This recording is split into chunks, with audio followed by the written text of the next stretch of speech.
Oh no, I have day 96 still on there when it's supposed to be day 97. It's Sunday, folks.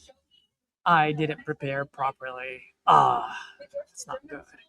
Jamil, what's up, buddy? How you doing? Nothing much, nothing much.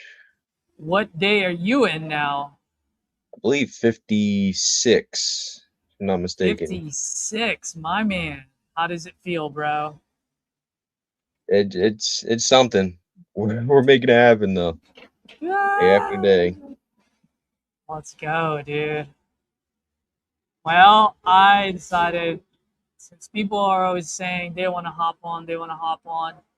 Well, let's see who really wants to hop on. Speaking of who really wants to hop on, let's go. Yes, yes. Let's What's do going it. on, Ken? What's up, man?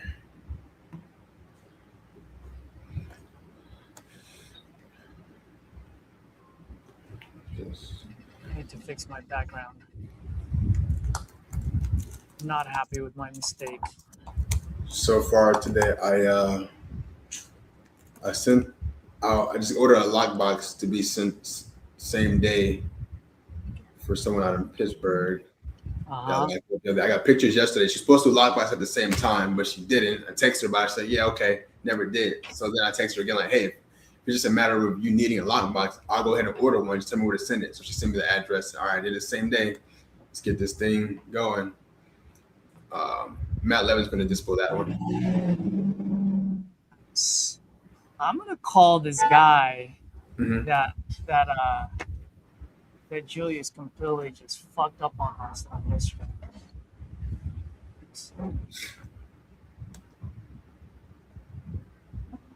And I told Julius from this day forward, I'm gonna be a complete asshole to him when it comes to like reviewing his shit. The only reason is because he freaks out when the seller is an asshole to him. Hmm.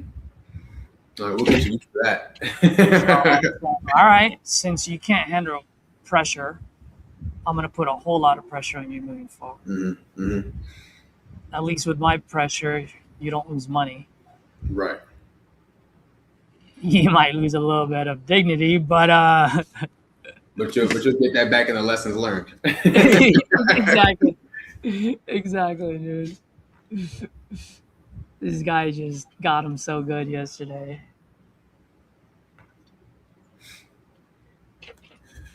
I got a question for y'all. I don't know if it's taboo or not. I had a property lead come in and it was a wholesaler, so I got my refund.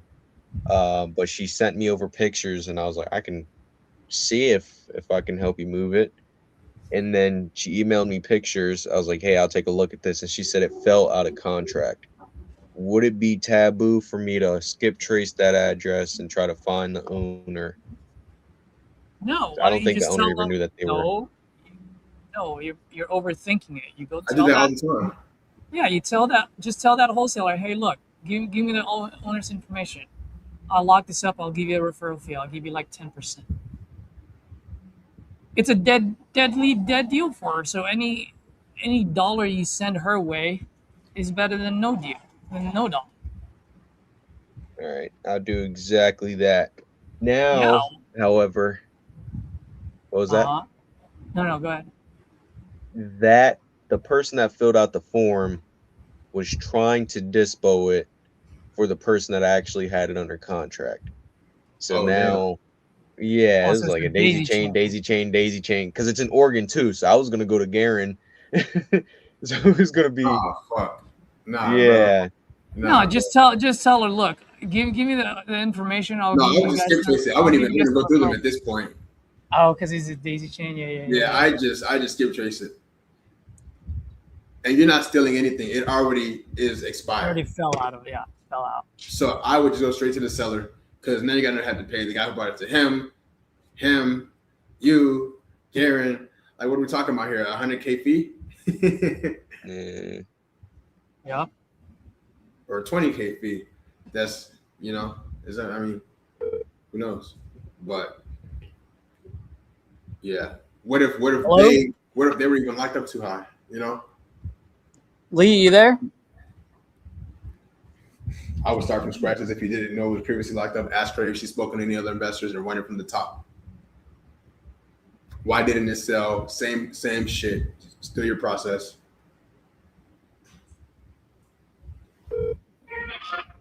Okay, just leave a message. Thank you. Hey, Lee, Caesar here. Just want to see if you're still looking to sell your property in Cape Coral. Give me a call when you get this. 415-405-5394.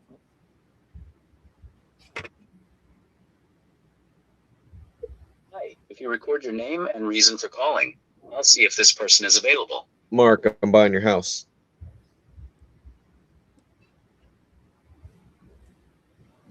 Thanks, Mark. Please stay on the line.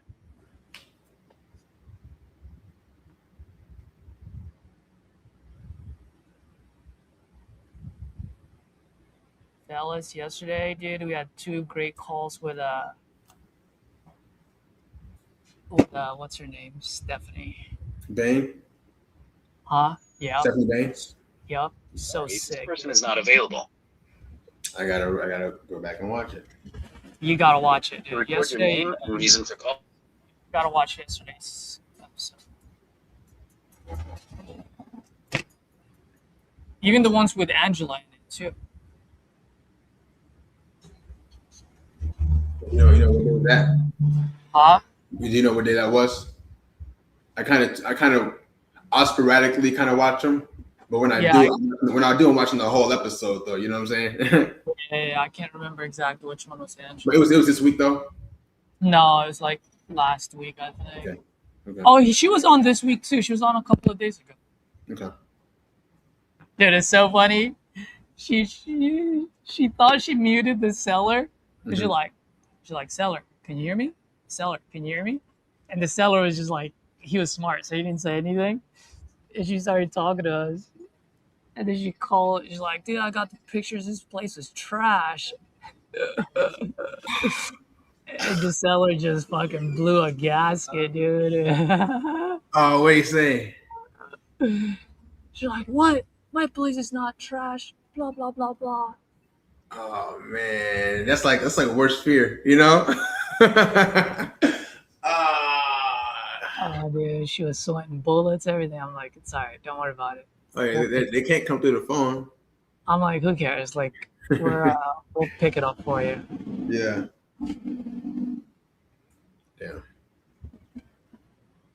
All right, let me make some calls.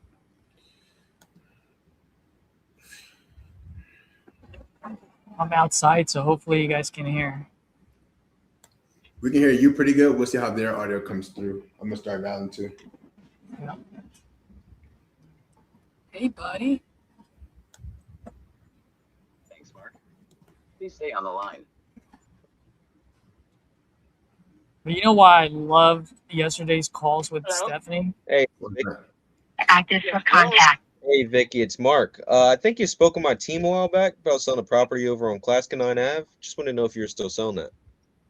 Oh, we've already accepted an offer on it. Okay. Yeah. When are you guys supposed to close?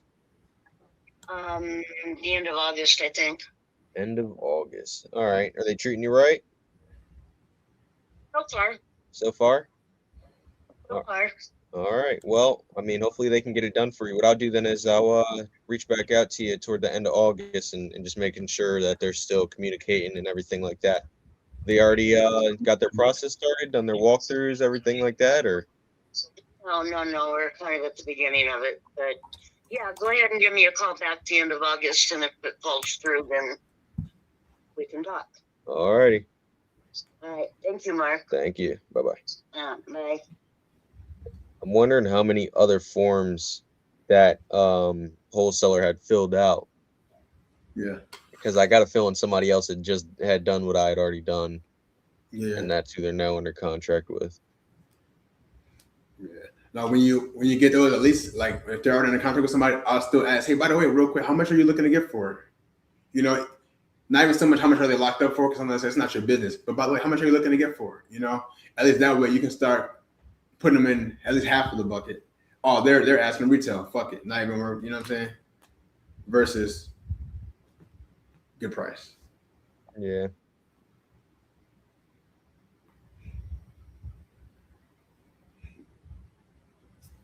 And do some push-ups, bro. Me?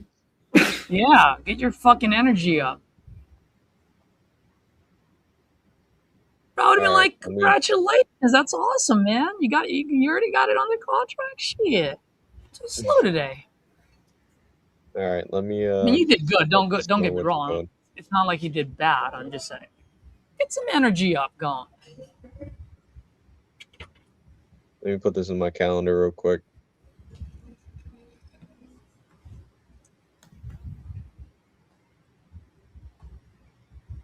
Oh, back to what I was saying. The reason why I love Stephanie's calls, bro, is because the seller just naturally went down in price.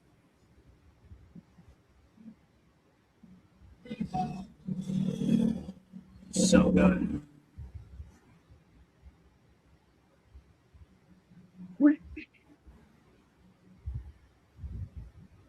Brenda, Jesse.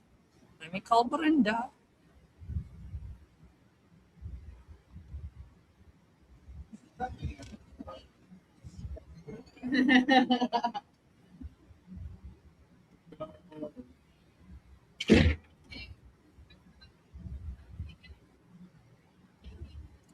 Why is not connecting?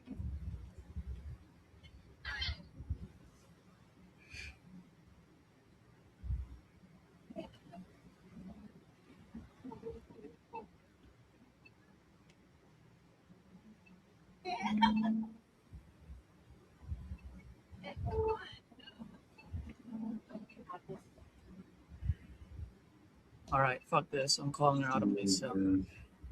See if I can get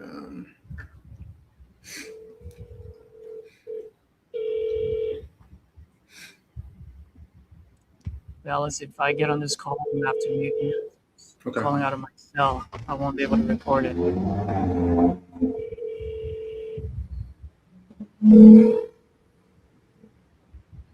You guys hear that? Yeah. Mm-hmm. Hello. Hey, Brenda. It's Seeker. How are you? I'm fine. How are you? Oh, I am doing great. Thank you for asking. So, yeah, looks like you're still looking to sell that property out on North Ridgeview. Yes, I have a home and I'm selling. Okay. All right. How much you looking to get for this one? Well, I'm looking to get at least 400,000. 400,000. All right. It's got over 2,000 square feet in it. It's got a double garage. It's got a built-in patio. It's got 3 huge bedrooms. The living room big as 2 living rooms put together. I've got a built-in, my kitchen and my dining room is open. It's got a bar in between it. I got real hardwood all the way through, except in my bathrooms and in my laundry room. And then I've got tile. I've got showers over each bathtub. I've got a linen closet in the first bathroom. My hall is so big, it takes 3 light fixtures to light it up. Wow. That sounds like a pretty nice spot you got there. Yeah, it's an acre property. It's handicap accessible. You got one step going up to the front concrete porch on the front, and the walk goes all the way around to the back to the patio, built-in patio, and you don't even have to get off on the grass. Mm-hmm. Okay. And are you guys currently living here? Is this a rental? We live here. We're selling because I own 10 more acres, and this house is way too big for 2 people. So when we built the house, we had 3 kids. Our children were so we had 3 kids. Now they're married, moved out. And it's just me and my husband. It's way too big, so we're going to downsize. Oh, okay. And you guys are moving to your 2-acre? 10 acres. 10 acres. Oh my. Yes, I got 10 acres. My grandfather and my dad left me. Oh, that's wonderful. And then I've got this where my house is. That's where they left me. And the yard is level. I mean, he's got gas heat. It's got a gas hot water heater. It's got a huge gas fireplace. And on the wall where the fireplace is, it has got cabinets on each side. It goes all the way from the top to the floor up to the top, all the way down to the floor. Okay. And how long have you guys been trying to move? Or is this recent? We have just recently we decided to do it.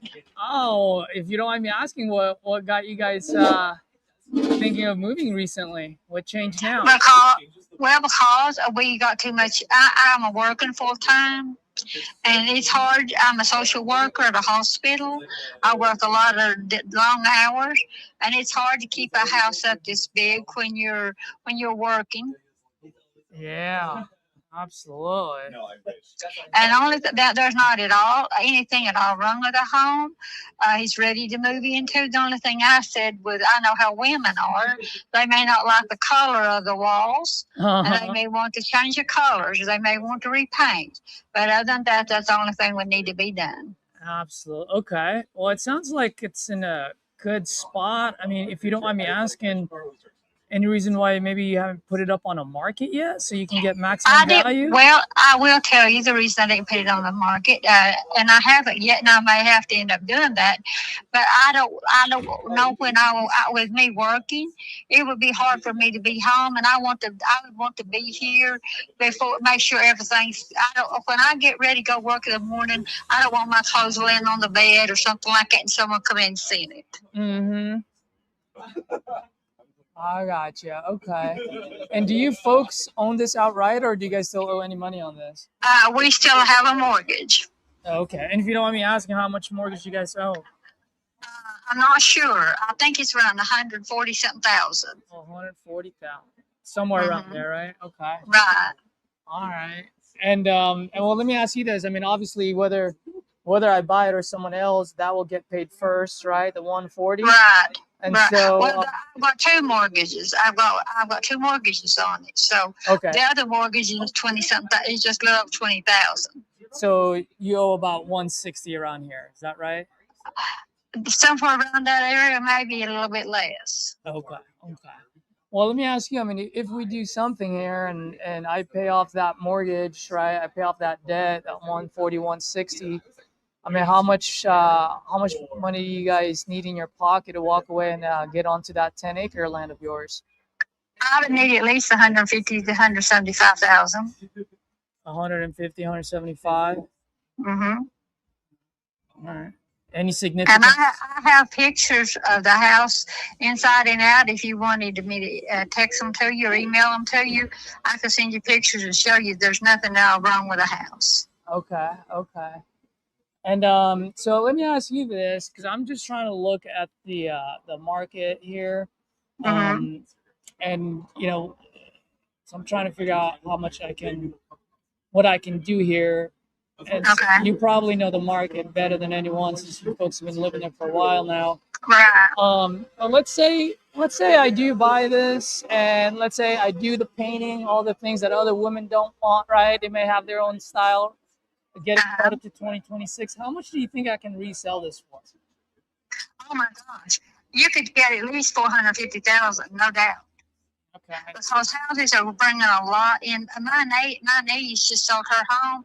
Her home is not nothing as big as mine, and she had it on the market 3 weeks with a realtor and sold it. But there's a family out of California bought it and moved here. Nice. Okay, so 450 is what I can resell it for. Oh yes, absolutely. And how much do you think I need to sink in here in order for me to resell it at 450? What do you mean sink in there? Like how much do you think I need to put into the house, like as far as paint, anything else? Paint. I can't tell you what kind of paint you want, because there's all different kinds of paint and different prices. But as far as paint, that's the only thing that I know that would need to be done. And not because everyone who buys it may decide they don't want to change the paint. Maybe they like the colors I've got. Yeah. Well, I mean, at the end of the day, how long have you folks lived there for now? My brother was a contractor for 30 years. He passed away just a couple of years ago. Oh, He sorry to hear that. he built the house for me, and we built it in 2006, in August of 2006, and we moved in December of 2006. Okay. Okay. All right.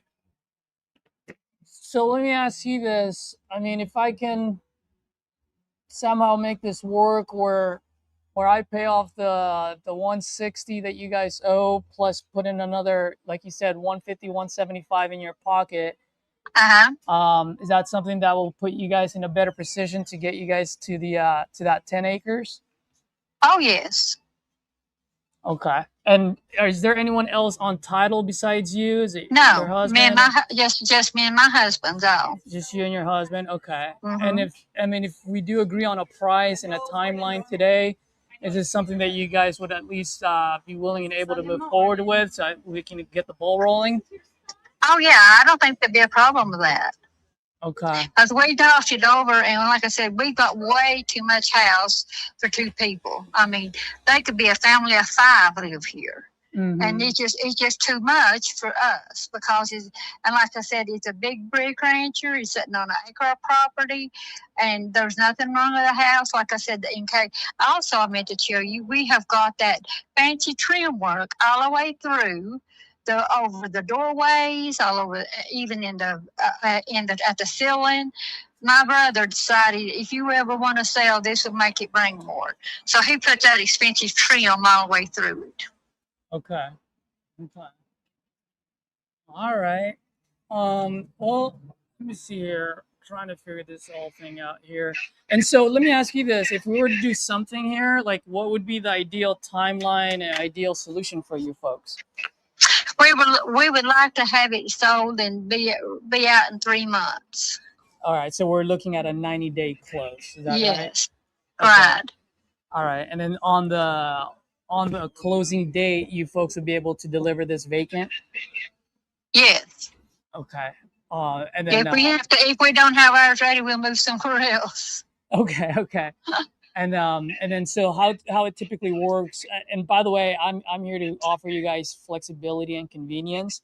I can work with your timeline. I can put in an agreement that we can do a 90-day close or sooner. So in that way, if you guys are ready to rock and roll on the 75th day or the 50th day, as long as title is clean, title is ready to go, then we can close anytime you need to. Okay. Okay. So that's one of the value that I provide is.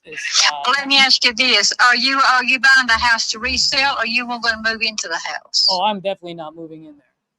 Oh, okay. I didn't know. A lot of people said has called. So, well, I would if I bought it, I'd live there myself, and that's the reason I asked. Yeah, no, I'm an investor, ma'am. So what I'm looking to do is either flip it myself, or I can maybe keep it as a rental. I just don't know if that would be a rental market. I think it's more of a flip market. And then the other option that I have is I partner with a local investor. And just to let you know, for full transparency, whenever I buy properties outside of my market, I do partner with local investors. And the only reason why I do that, ma'am, is because I always want to make sure I have a set of eyes on my projects at all times. Right, I understand. It's already hard enough to make sure John and Jose, 15 minutes down the highway, are doing their job to hit the deadline. Right. Let across state lines. You know what I mean? Mm-hmm. I understand that. Okay. So we're looking at a 90-day close is what you're looking at, right? Right. To make it as convenient and as possible for you folks. Okay.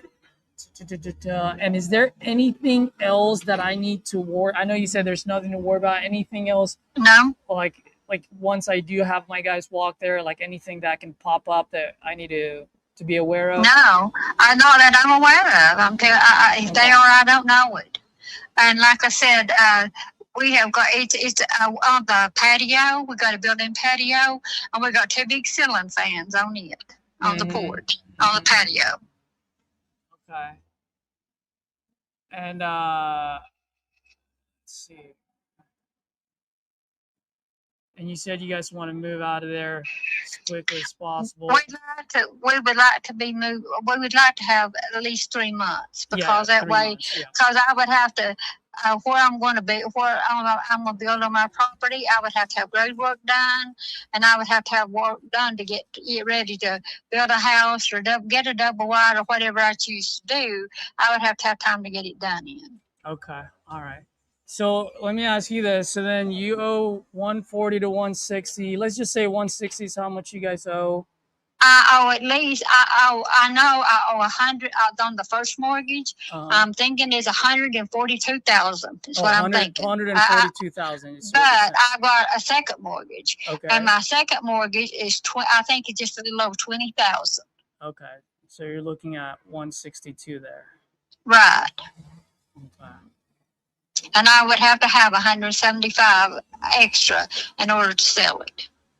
I thought you said 150 to 175. I said 150 to 175. Yes, but I may be able to work at 150, but I would have to see how much that it's going to cost me to get everything ready for me to build me another house. Okay. But I will work with you. If you're interested, then I am interested in selling. That I would work with you. Okay. All right. Just bear with me, okay? Let me see if I can make this.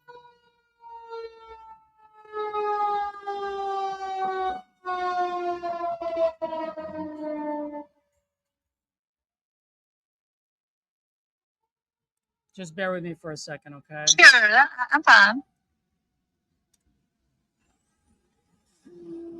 It says it's 2006. And this thing has 2 acres, you said, or an acre? No, it's got where the house is located is 1 acre. 1 acre, okay. Mm-hmm. And how many bedrooms and bathrooms is this again? It's got 3. It's got a master bedroom. It's got a bath with it, and then it's got 2 extra bedrooms, and they're all large. It's got double closets. It's got the closets doors. It's where you just can open up with they're double closet doors.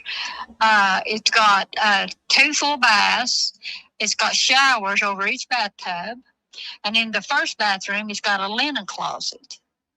And in my cabinet, in my kitchen, where I have no cabinets made, I have got a cabinet that goes all the way to the ceiling, all the way to the floor. And you open it up, it's just 1 door. You open it, it's got drawers. You pull out, like if you want to put your utensils in, you've got like 3 or 4 drawers you can pull out and put your stuff in. Okay. And the cabinets in the kitchen matches the cabinets under the bar, and also the cabinets in my vanity. Okay. And just curious, I'm just running some numbers here, and I always want to make sure that I'm able to help out as much as I can. Also, another thing too, we've got a double car garage attached to the house. We've got a huge space upstairs in the attic. We've got a ladder that goes up into the ceiling that you can pull down and go up in the attic and put if you want to use it as storage. Mm-hmm.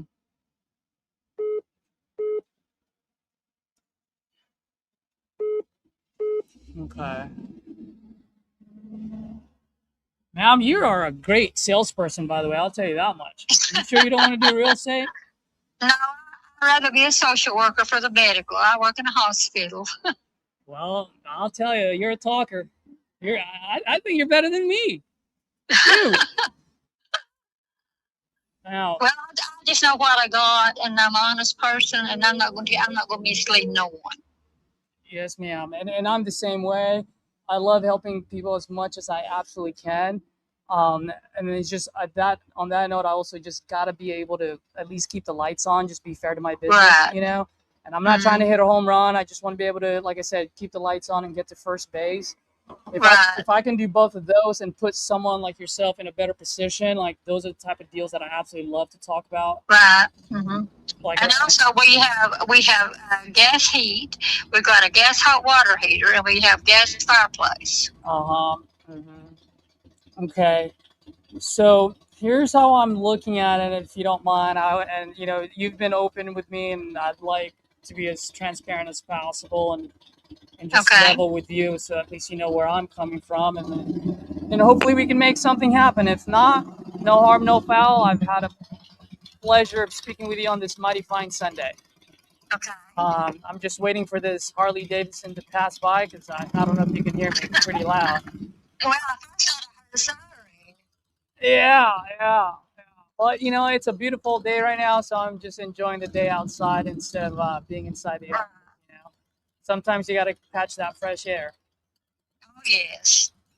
All right, so here's how I'm looking at it.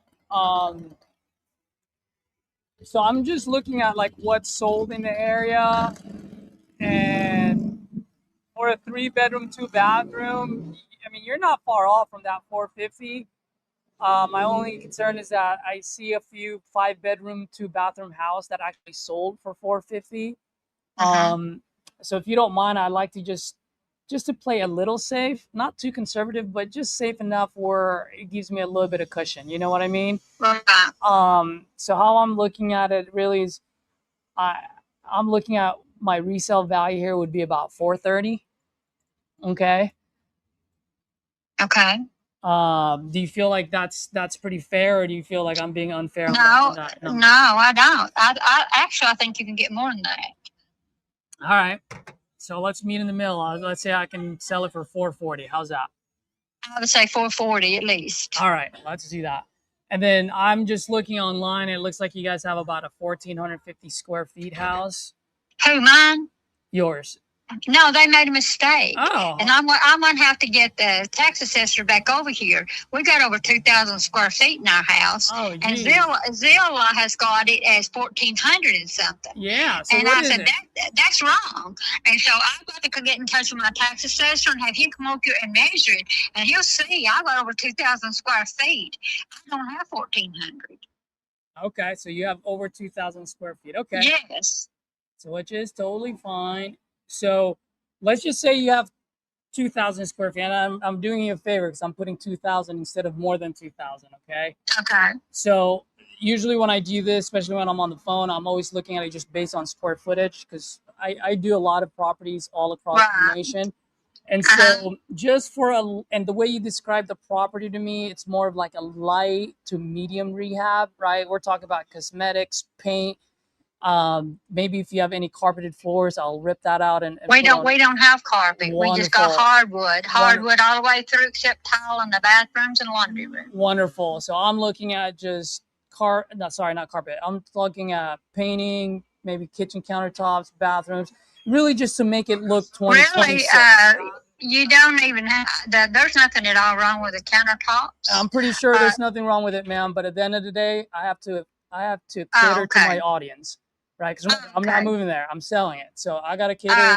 I gotta cater to the. I understand. I gotta cater to the 20 years younger Brenda back in 2006.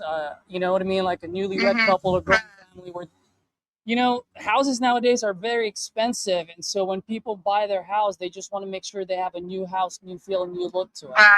You know what I mean? I understand. I do. So that being said, on a 2,000 square foot for a light to medium rehab, that will cost me about $20 a square foot just to do a light to medium rehab. So just based on the square footage on that end, that's going to cost me about $40,000 just to be able to make it look 2026. Not HGTV, but 2026 at least. Okay.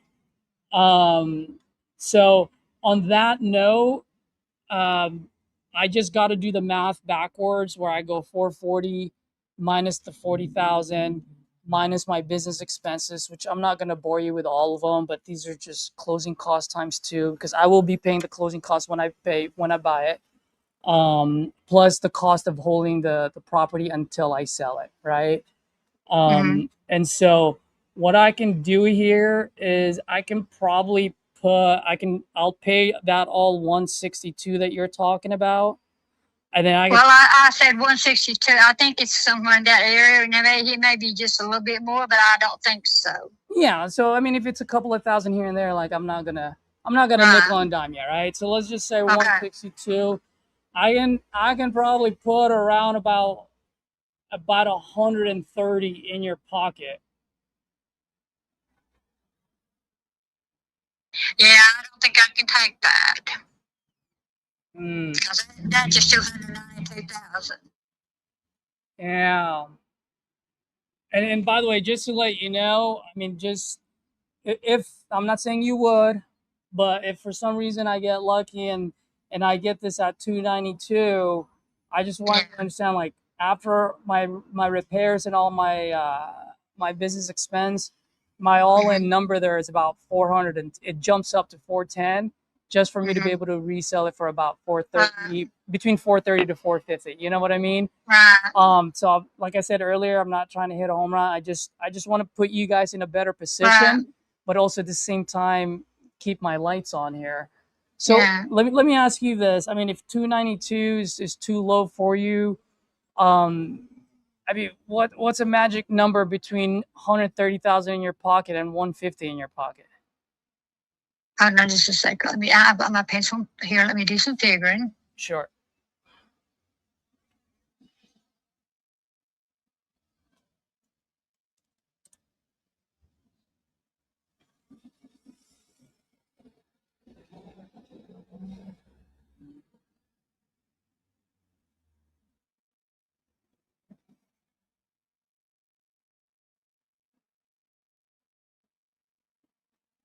Wait just a second. I'm gonna put it on my calculator. Hold on one moment.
Okay, I did some figuring, and there's no way that I can take less than 335,000 for it. There's no way you can take less than 335, I know. if you don't mind me asking. Because, well, you said for the 162,000, and then at 150,000, then that would only be. I was figuring that. Hold on a second. Let me make sure I did this correctly. I don't want to mislead you either. That would just be $312,000. If you gave the 150,000, then 162,000, and then you said 292,000, and I can't take it.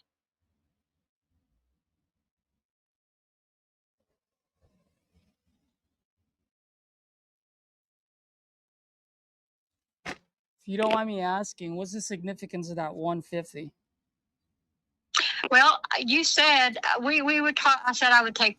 You said you'd pay the first two mortgages off at 162,000 or a little over, and then I said 150 to 175,000 because I've got to have money. I've got to have work done as far as grade work and have something built to live in. And so that's the reason I said I would have to have 150 to 175,000. Well, you come back and you offer 292. Well, when I figured that 162,000, even if I had 150,000, that's just $312,000. And you come back and ask to get it for 292, and I can't do it. If you want to refigure it and get back with me, because I've got other people that's calling. Actually, I got 2 messages at church won't talk to me about it. So I don't care a bit. I'll talk to you about it, but I will not take.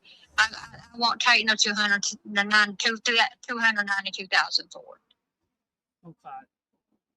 What if we meet in the middle, like peanut butter and jelly? Okay, how much? 302. That's right in the middle. I'm at 292. You're at 312. 302. How about 310? Ah, look at you. You are good, like I said. No, but in all honesty, the 310, 312, it does put me on a very tough spot. I am willing to work with you, and I like the way you work, and I appreciate your transparency. Um, but ma'am, 310, 312, that strikes me out. It doesn't get me to first base. So, I mean, the best that I could do here would be 302. Okay, well, let me talk to my husband and give me your phone number, and I'll call you back. But like I said, I just don't think we can work on it. But I will talk to him about it because I don't make his name's on the deed too, and I ain't going to make a decision without him knowing how much that I had priced it for. Yeah, no, I completely understand. And when do you think you'd be able to let me know? Tomorrow. Okay, let me know by tomorrow. And just to let you know, I'm not like the guy in the White House. I don't have unlimited funds, so I'd like to earmark this towards your house. Okay. If I don't hear back from you by tomorrow, I'm probably gonna go buy another house at $300,000. Okay. Okay. But let me know. I don't have your phone number. Oh yeah. You can call me here. This is my cell phone, 415 415 405 405 5394. 394. You will hear from me tomorrow either way. I like that. Absolutely. Okay, and your name is Caesar? Yes, ma'am. And then in the meantime, if you can send over some pictures. I can. If you'll give me your email, I'll email them to you. Yeah. And you can see for yourself that I'm not a cheaper. I'm not somebody cheap. I have got the best. Absolutely. That would be great. And then if you guys do decide to move forward with me, then we can discuss next steps tomorrow. All right? Sure. Okay, give me your email. If you want me to text it to you instead, so that way it's easier. It's best to email them because I get more on. No, I'm saying, no, what I'm saying is if you want me, I can text you my email address. So that way you can just copy and paste it. Yes, that'd be fine. Just go ahead and send that to me, and I will send it maybe tonight after church before I get to send them, but I will get them sent. Try to send them to you tonight. Yes, ma'am. You have a wonderful day and enjoy the rest of your Sunday. Thank you. Bye-bye. Bye. Sorry, guys, that took a long time. You guys can unmute yourself if you're on the phone. You're good, brother. I'm over here dialing, switching, voicemailing, talking. Yeah. Good stuff. Same here. I'm about to call this. I'm about to call this Phoenix lead Jamil just posted. He picked right up as soon as I called him, so he should still be next to his phone, hopefully. Yeah, I'm trying to send this email. I'm waiting for this document to finish. Let's go ahead and call him.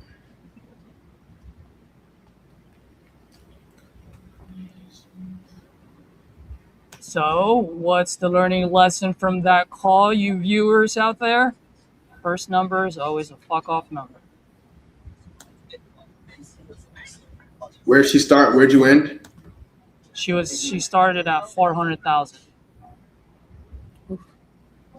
And ended at 302. Oh yeah.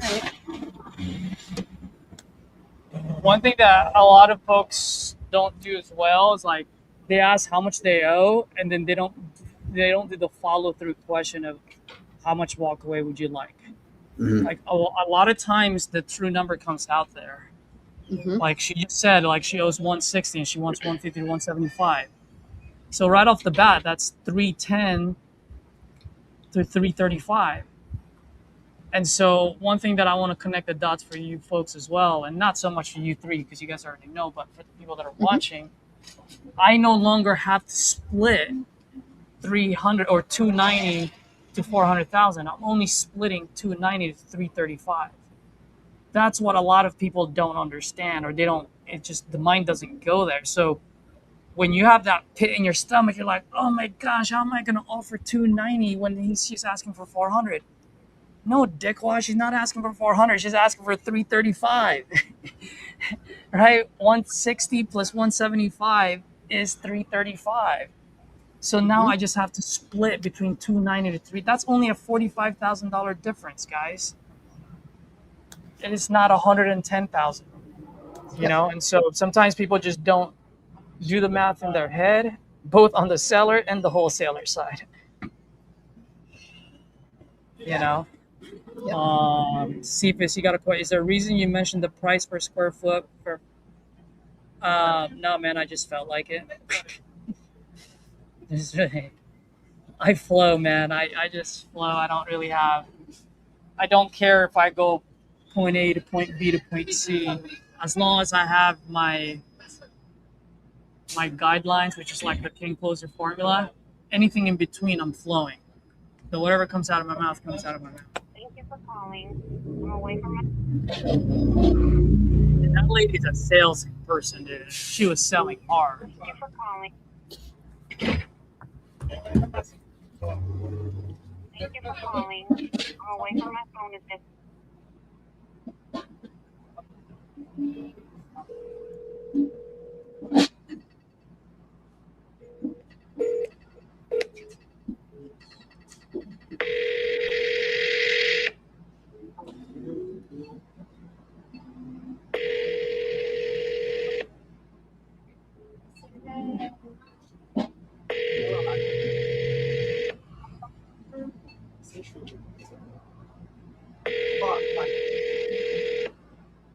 Cephas, what are you doing? Why don't you hop on here and make some calls, bro? I haven't heard you call in a while. Cephas is dope too.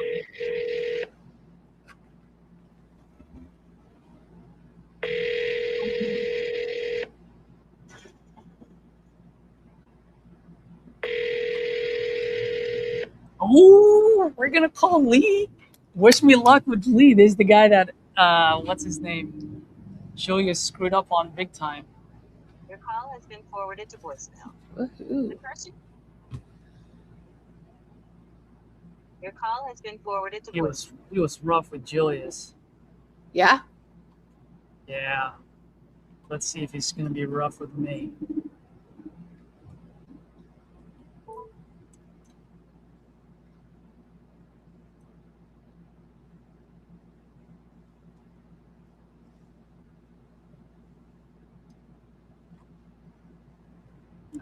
Let's call these guys. Your call has been forwarded to voicemail. The person. Okay, just leave a message. The mailbox is full and cannot accept. Please leave your message for Jack.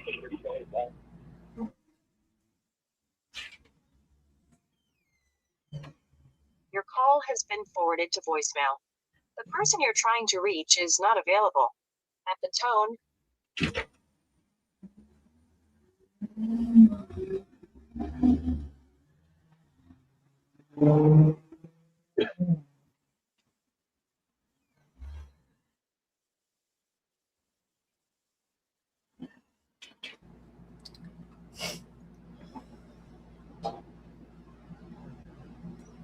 Your call has been forwarded to an Your call has been forwarded to an automated voice messaging. Your call has been forwarded to.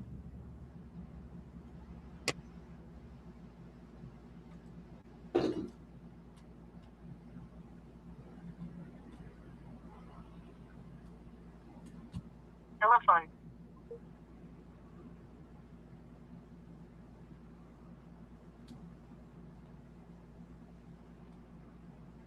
Dude, I don't know why I got that shot of espresso. I'm so jittery right now. Oh, I gosh. don't know if you guys can hear that in my voice. I'm like, I cannot hear it. Nope, you sound fine, but definitely know what you mean. Dude, my mind was racing earlier when I was talking to her. I literally had to slow it down. Oh, she's calling. Hey, is Lee? Yes. Lee, good afternoon. It's Caesar. How are you? I'm fine. Great, great. Yeah. So looks like you're still looking to sell this property out in Cape Coral. Yeah, All right, wonderful. I'm glad I called. How much are you looking to get for this? 240,000. 240, huh? Okay. I am pulling this up right now. Can you tell me a little bit what you got going on while I pull this up? Yeah, I can. Are you an investor or do you want to live in the house? I am an investor, sir. I've talked to too many investors and they just shoot me a low ball. Oh, Jesus. If you're Really? if you're looking to flip the house, call somebody else. Oh, well, I appreciate your honesty. You know what? I'm just like you. I am a straight shooter. So if you don't mind giving me anywhere between 5 to 15 minutes, if I can make something work for you, great. If not, I'm not here to lowball anyone, you know? Are you willing to close on the house? Of course. Otherwise, I wouldn't be calling. I mean, I'm talking about so that you can move in. Well, whether I move in or not, I mean, if I can afford to do if 240 works, it pencils in on my end, doesn't matter, right? That's right. As long as you close. Well, I'm not looking for somebody to give me a first right of refusal. no, I don't do any of that bullshit. I mean, it's either it makes sense or it doesn't. It's got to make sense to you as much as it's got to make sense to me. You know what I mean? Okay. I sold real estate in Indiana as a broker for 30 years. Uh-huh. I have my own company and I work for some big companies and I'm a multi-million-dollar producer. Perfect. So I understand the purchase agreement and I understand how the real estate works. I only have one house to sell, and then I'm leaving Cape Coral. Okay. I like it. That makes my life a lot easier. That means Well, you and I can talk numbers. We're good. I started at $350,000, Oh, geez. What happened? but From 350 to 240, what happened? that's right. Well, I want to sell the house. That's it. I lowered it $90,000. Wow. If you don't mind me asking, what's going on? What got you moving so fast? You going to get out of there so quickly? Well, that's it. Cape Coral's expensive, and where I'm going, it's not. So there you go. Nice. Where are you heading to? Nebraska? I'd rather not say. Okay. No worries, man. I'm out here in California, so I know it's pretty pricey out here too. Yeah. The only reason I was asking, by the way, just in case, because I do have quite a bit of properties all across the nation, I might be able to get you your new house. It's the only reason, but you don't got to tell me. So talk to me about this property. What you got going on over here? Well, we painted the inside when we moved in 15 years ago. We painted the outside in the last 2 years. I put in an epoxy garage floor in the garage and painted the driveway with the same paint and the sidewalk. And I redid the air conditioner. I just spent $700 on it. And the furnace seems in good condition. I don't have any problems with it. And the roof has one shingle missing, and I've got a guy coming to make the repair. Okay. The house has been, well, not totally remodeled, but I've got brand new tile in 90% of the house. I've got one bedroom that's still carpet. Okay. Do you have a pool here or no? No, no pool. No I have a pool. lanai. And Okay. I'm looking for a guy to come out and do some repair on it, but it Okay. doesn't matter. I got you. All right. So since you're a sales guy and you know numbers, so let's talk numbers real quick. Let's say I do buy this off you at 240 and I fix this up. How much can I resell it for? Well, I started at 350, but the market was for the seller then. Okay. Now it's a buyer's market, so I've lowered it down. Okay. And how much do you think I need to sink in here to make it look 2026? I'd say less than 10,000, to be honest. Less than 10,000, huh? That's a guess. I don't know. All right. And you still live there, right? You said? Yes. Okay. So let me ask you, I mean, if we were to do something here, what's the ideal timeline, ideal solution for you? If you have to wait for a mortgage, I don't want to wait more than 30 days. No, You said the reason, just to let you know, Leah, the reason why I'm asking is I want to make it as convenient as possible for you. I can offer you flexibility. If you want to close in 14 days, I could care less as long as title's clean. If you want to stay there for 30, 60 days, I can do that too. So I'm really just asking you to do you a favor more than anything. well, I don't know. I would assume that you have $240,000 standing by. Yeah. Okay. All right. Then you need to make me an offer. No, I understand. I'm asking. So if you want to do a 30-day, 60-day close, the only reason why I'm asking is because you still live there, right? So I just want to make sure that you got a new place, you're safe, you're good to go. If this was vacant, it would have been a different story. I live here, and I have one tenant, but she's ready to move. Okay. All right. So if we do a 30-day close here, you can deliver this place vacant. Yes. Okay. So we'll do a 30-day close. All right. So let me ask you this. I mean, if I close on this in 30 days or sooner, I pay all the closing costs, no realtor fees, no BS, just straight get in, get out. I mean, what's the best price that you think you can do here? $235. Oh man, I was hoping you would say 225. Well, you're 10,000 off. Well, why don't we meet in the middle like peanut butter and jelly, and I'll bring all the bread, all 230. Why don't we go back to 350,000? No, can't do that because I can only resell it for about 350 after I put in the money in there. But why don't we do this? Why don't we go 230? I just told you 235. I have an offer standing at that. Okay, so let me ask you this. So if I send you an agreement right now at 235, what's going to prevent me from being another line in your inbox? $2,000 earnest money, non-refundable. Okay, I can do that after I get my ice in there. I usually, so just to let you know, for full transparency, whenever I buy properties outside of my market, I always partner with local investors. And the only reason why I do that is because I always want to make sure I have a set of eyes on my projects at all times. Now, the only reason why I called you is because I already have established relationship partners in Cape Coral. So that should be pretty quick. So I don't mind putting in the earnest money deposit. The only thing I ask for is 14 days due diligence. And then on the 14th day, I'll deposit the $2,000 non-refundable EMD. That's not a problem.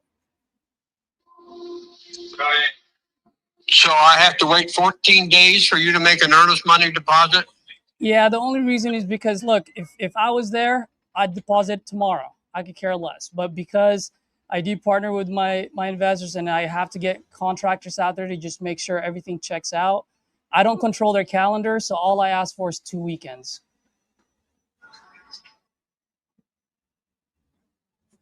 Does that sound fair? Well, send me the purchase agreement and make the offer. Well, I just told you. I don't mind. I'll beat the other guy. I'll go match that 235, but I do not want to be another line in your inbox. You said you're a sales guy. You said you've done multi-million-dollar property. So here it is. I'm closing. Let's go. 235. I'll send it to you. $2,000 non-refundable EMD on the 14th day. Let's go. But I'm not going to send you an agreement if I'm going to be another line in your inbox. No, I have to have an offer that I can either accept or counter. I can send you the agreement if you want. Since I have you online, I can go over it with you from top to bottom. I'll send it over. 235 I'm okay with. 14-day due diligence period. I'll deposit that EMD on the 14th day. I'm okay with that. I'm giving you the offer right now, 235. I'll give you all the terms. So you accept or you decline? Well, I would accept. All right, let's go then. What's your email address?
Would you be able to send over pictures just so that I can get a general idea and I can send it over to my contractor so when they walk the property, they don't bother you, they'll be in and out?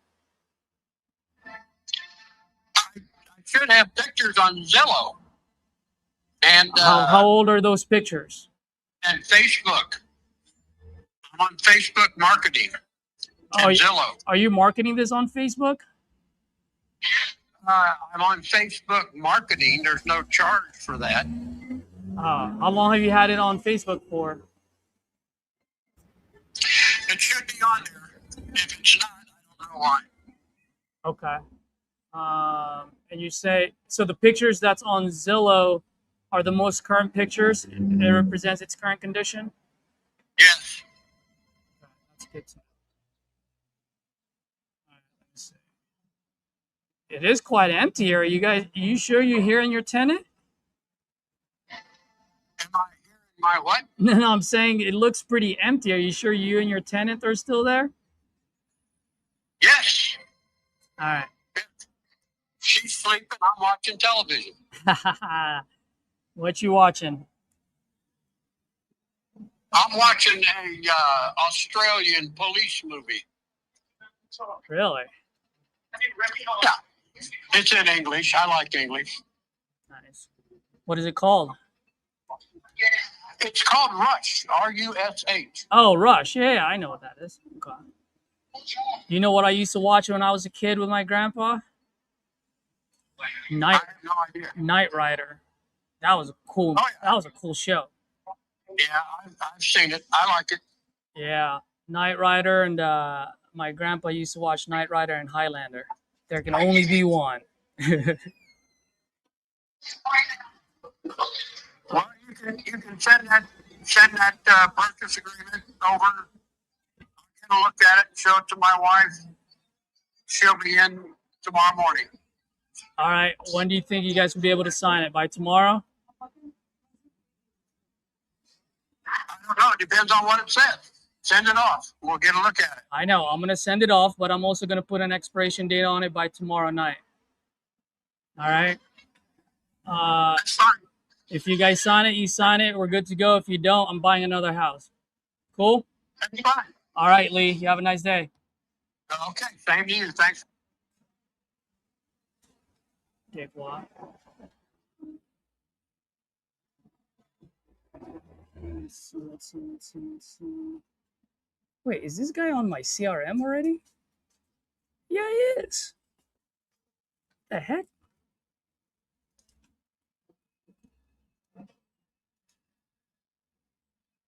This whole time I thought he wasn't.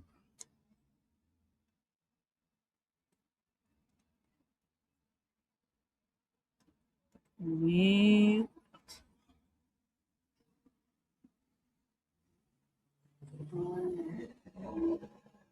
239. Is anyone on the phone? You guys can unmute yourself.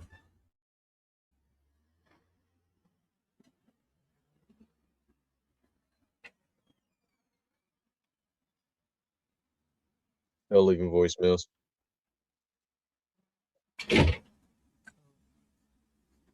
Why can I not add this person on here?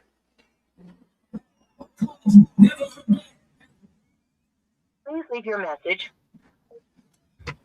I think Stephanie. All right, Jamil, yours is next. Yours is now. My bad. I had somebody that came by to pick up some stuff and left here, and it took longer than I expected. All right. Oh, I'll be damned. This guy actually called. Oh, no, Edward called it. No wonder why. Sorry, Edward. You fucked up. Please leave your message for 619. Bueno, Jesús. ¿Qué pasó? Bueno, me llamo Ken. Tengo un apunte que quiere vender la casa en la calle New York Drive. ¿Todavía quieres venderla? Sí, la oferta está bien. Ok. ¿Y cuál es el precio que tú quieres? Yo quiero 20,000 o menos. 20,000 o menos. Yeah. Ok. ¿Y por qué quieres vender? Porque me quiero ir de aquí. Esa casa era de mi madre. Y yo aquí en este pueblo he tenido mucha mala suerte, so yo quiero irme de aquí. ¿Y cuánto tiempo hace que tú lo tienes? Oh, ya tengo desde el 20, no, desde el 2020. Oh, really? Pero I todavía. just didn't have it in my name. I barely put it in my name just not too long ago. Oh, okay. It was about a year or two ago. It was in probate? Yeah. Okay. My mom passed away and she left it to me. Okay. And then how soon are you looking to actually get this done? Well, if they give me what I want, quick as possible. Jimmy, why he just switched to English? Okay, I'm not going for under. I won't sell it for under 20,000. Okay. And why is that 20,000 important to you? Because it's just I don't know. To tell you the truth, I don't know. It's just the number I got in my head. Just the number you got in your head. You waiting? All right. Where you headed to once this one sells? Where am I headed to? Yes. Change my ways, bro. One more time. To hell if I don't change my ways. I heard that. No, I don't know. I was thinking I might go to Alaska with my friends. From New Mexico to Alaska. Wow. All right. Let's see. I was thinking of going back home to El Paso, but now I don't want to go there. No. Too much trouble. And then my ex-wife's over there too, so no, I don't want to go there. All right. So I see two properties up there popping up with the same address. Is yours home or lot? Mine is it's got a RV on it. It's got a mobile home on it. Got a mobile home on it. Middle initial A. Is that you? Yes. Sir. Okay. I found it. Mobile home, and it does come with the land. You own the land. Yes, sir. All right. You It's said. all pretty clear. All right. You said you. Bye-bye. She died in 2020, but you just got it in your name the last year. How long have you actually been looking to sell it?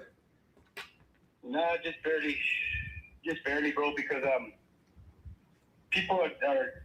I stay over there every once in a while, but you know, I stay with my son too. And when I came over here one time, somebody broke into it and fucked it up, and I got some bad memories over there, so I really don't like to go over there, and I haven't been over there in a while, and shit.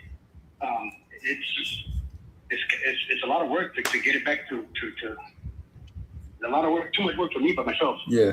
So you're not living in this one. This one's just kind of sitting vacant, and some squatters got to it. For right now, yeah, because I was living in it till about the start of this year.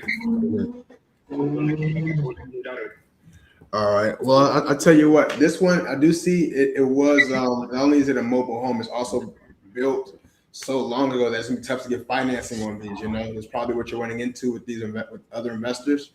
Yeah. Yeah, that's still my mom's trader, and she had it for a long time, and she went to the hospital one day, bro, and 5 days later she was dead. Oh man. COVID. That's what they said, but she was fine when she left. Once I saw her.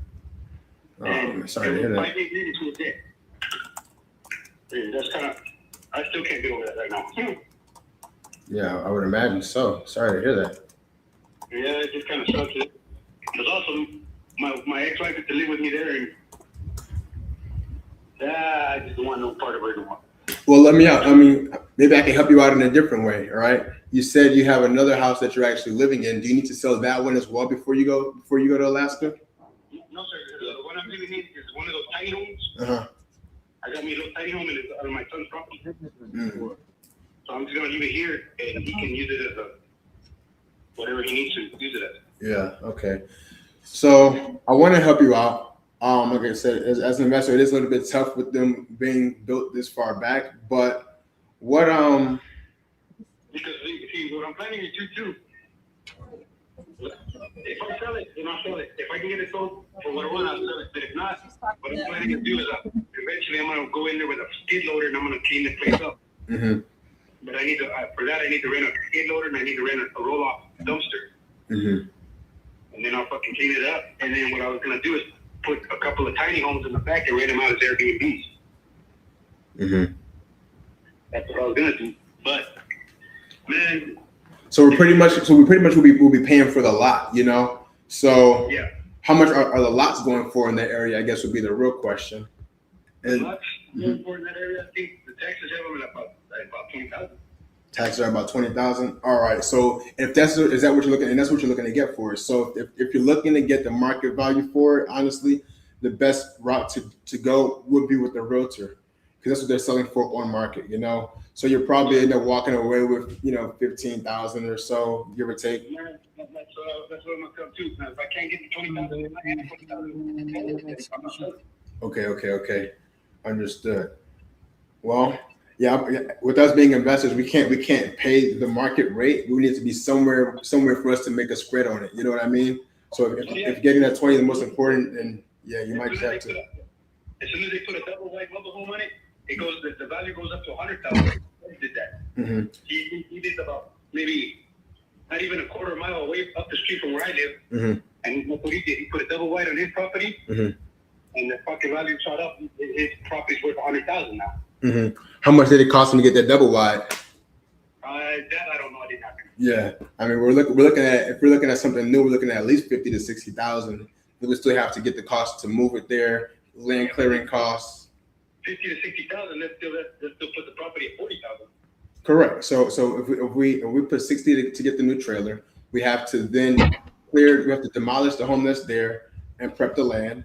Then we're gonna have holding costs while we're doing all of that, and then we have to pay our realtor on the back end as well. So by then we're still dwindled down to maybe $5,000 or $10,000. You know. Yeah. Now, if you're gonna hold it as a rental, there's the way where you can maybe cash flow on it over time. You know what I mean? That may be another option, but I mean, there's a lot of people come over here and they rent. They come for it because they're college here where I live. Yeah. Why won't he buy it from you? Huh? Why won't he buy it from you?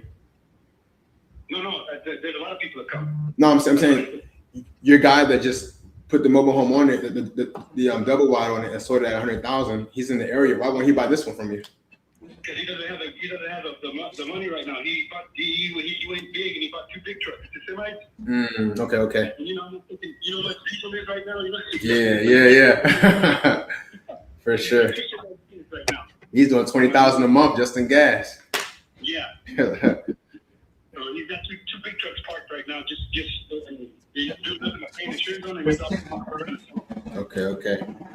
Well, yeah. I mean, if you want to hold on to them, because like I said, you're not going to get the 20,000 from an investor, and you'll probably walk with 15 on the market. And if that's not an option for you, it might make sense to just hold on to it and kind of do them yourself, brother. You got anything else you might be looking to sell? I can help you with. Get you to last corner. No, I don't know too much shit, bro. And like I said, I've been having luck. I bought 2 cars, bro. Both of them popped up. Okay. Yeah. I don't even trust my luck right now. I don't even want to walk outside the door for lightning. But how long are you willing to wait for that? I mean, how soon are you looking to actually move away? I wanted to get out of here as soon as possible, but it's not really a must thing to do. I just want to get out of here because I don't like Portales. I've had, the town is not good for my kids, but it didn't go good for me. I see. So I just don't like it here. I'm fine where I'm at. I have a place to live. I'm not on the street and everything, and I'm close to my grandkids and my son. Right. But I have daughters in Albuquerque too. Right. So I'm just tired of being here. I've been here since 2006. Yeah, time for a change of scenery. Yeah, because before that I lived in El Paso all my life, and I moved out here, and I'm just tired of it here. Because man, you look outside, there ain't no mountains, there ain't shit, man. You can see for miles and miles and miles. Yeah. And I'm not used to that. I'm used to going outside seeing the mountains. And I still can't do that because it just, I don't know, I just don't like it. I'm not going to do that about it. I just don't like it. I got you, brother. Well, I hope things do turn around for you here and that you're able to get to what it is you're looking to accomplish, Well, I appreciate your time and listening to me, bro. Thank you. Of course. No problem at all, man. You have a great day. You too, man. All right, bye-bye.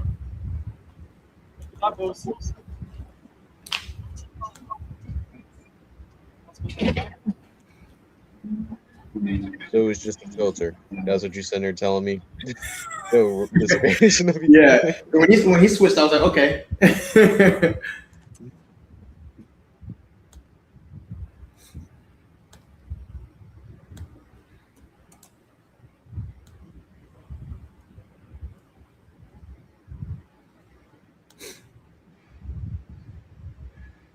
Stephanie, what we doing? We comping that? You want to unmute her, Caesar? I think she might have muted herself. Okay. What's today? Today's the 26th, right? Yes. All right. Hey, guys. What's I have up? somebody on the phone. She doesn't work for a cash offer. It just doesn't. But she's motivated. She needs to be out from underneath this house. Do you guys know anything about subject twos? Is this Berwin? Yep. Okay. Yeah, So we do. She is, her husband passed away recently. Her son just moved out of this place. She doesn't live there. She has to keep going back and forth, working with a lawyer. She's going into foreclosure like August 24th. She has one mortgage at about 176. She has another one at 36. Then she has about 10K in fees she owes to the town of Berwyn. Yep. She's asking 300K, which I mean, but I said that, basically it's not going to work this way. But she's How not much is she behind? She's behind 80K to bring it current. Oh. Yeah. So if the 80K is paid, I'm not really explaining how a subject to works correctly, so she's not really going with me here. What's the interest rate? I don't know. So one, we need to know what the interest rate is, and we need to know what her PITI is, which is her mortgage plus taxes plus insurance. Okay. So I'm going to bring her back on and ask her those. Yeah, and how much can we rent it for? I'm gonna check the rents right now. I got that one put up already. All right. You're gonna I comp thought you it, said Kim? that there was 80,000 owed though. Hey, Kim.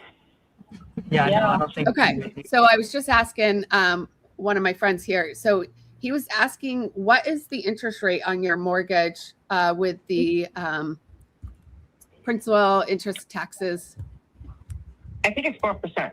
4%. Okay. If I'm not 4%. mistaken, I think it's 4%. Okay. And how much And are do you those payments know per month? what the rental rates are going for? I'm sorry? Do you know what rentals are going for in your area? Oh, rentals to rent it? Yeah. You're looking at $2,000 to $3,000 for anything with. You could lock up half this house and still get $2,500. Okay. All right. It's not more because it's a house. It's not an apartment.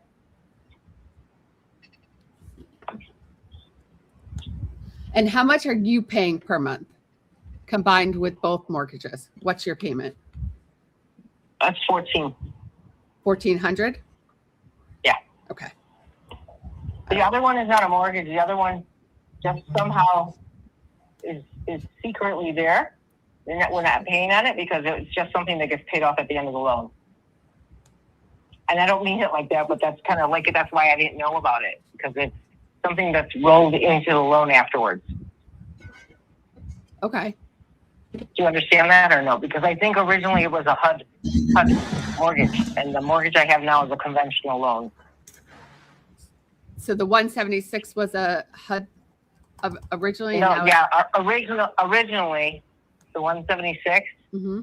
Because it was really 118 and 112. That's all we owed before all this happened. And because there's your 80,000 right there. That 30,000 was never a second mortgage. It wasn't a second mortgage or whatever. It was to be rolled into the loan afterwards. Like there's no payment for it or anything, but of course it has to be paid. It shows as a lien on the house. Okay. Does that make sense? Yeah. And then when Wells Fargo took over, or Wells Fargo did this, they took over knowing that you know what I mean? I don't know if that's called the refinance or whatever, but there's no second mortgage. So maybe I didn't state that right when I said second mortgage. I don't know how to talk about it because it's like it gets rolled into the at the end of that loan. Like once you pay off the loan, yeah, there's still that $30,000 you got to pay, but you're not making payments on it now. Okay. And it's not late. It's not in default or whatever. It's just at the end of the loan. if that makes sense. I don't know. Mhm. All right.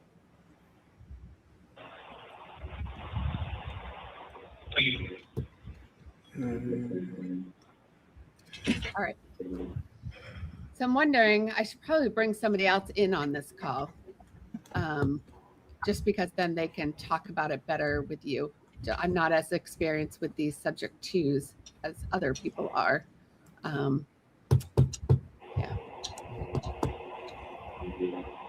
So why don't I do that? Let me just see here. Let me see. All right.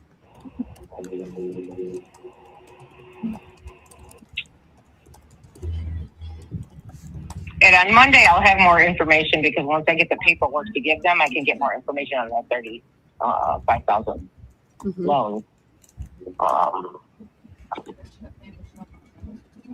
Okay. All right. Give me 1 second. I'm just going to add somebody into the call. His name is Ken. And then maybe he can help explain things a little better, just so you have an understanding of it. So hold on 1 second, okay?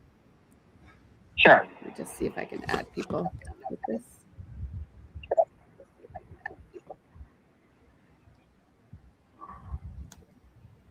I see Raul as the owner. What's her name?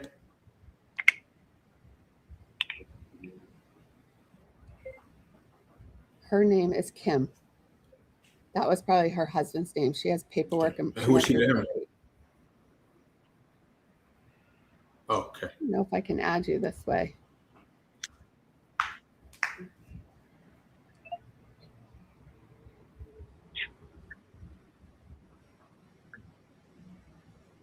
Oh.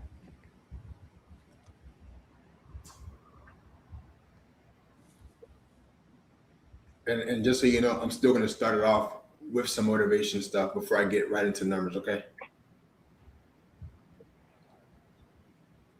Perfect. All right, let me just see if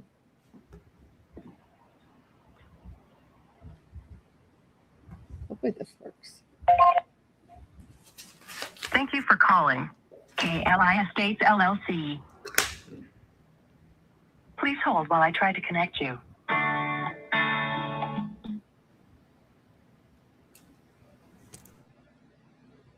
Good afternoon, this is Ken. Hey, Kim, it's Stephanie. Hold on, let me merge. All right, Kim, can you hear me?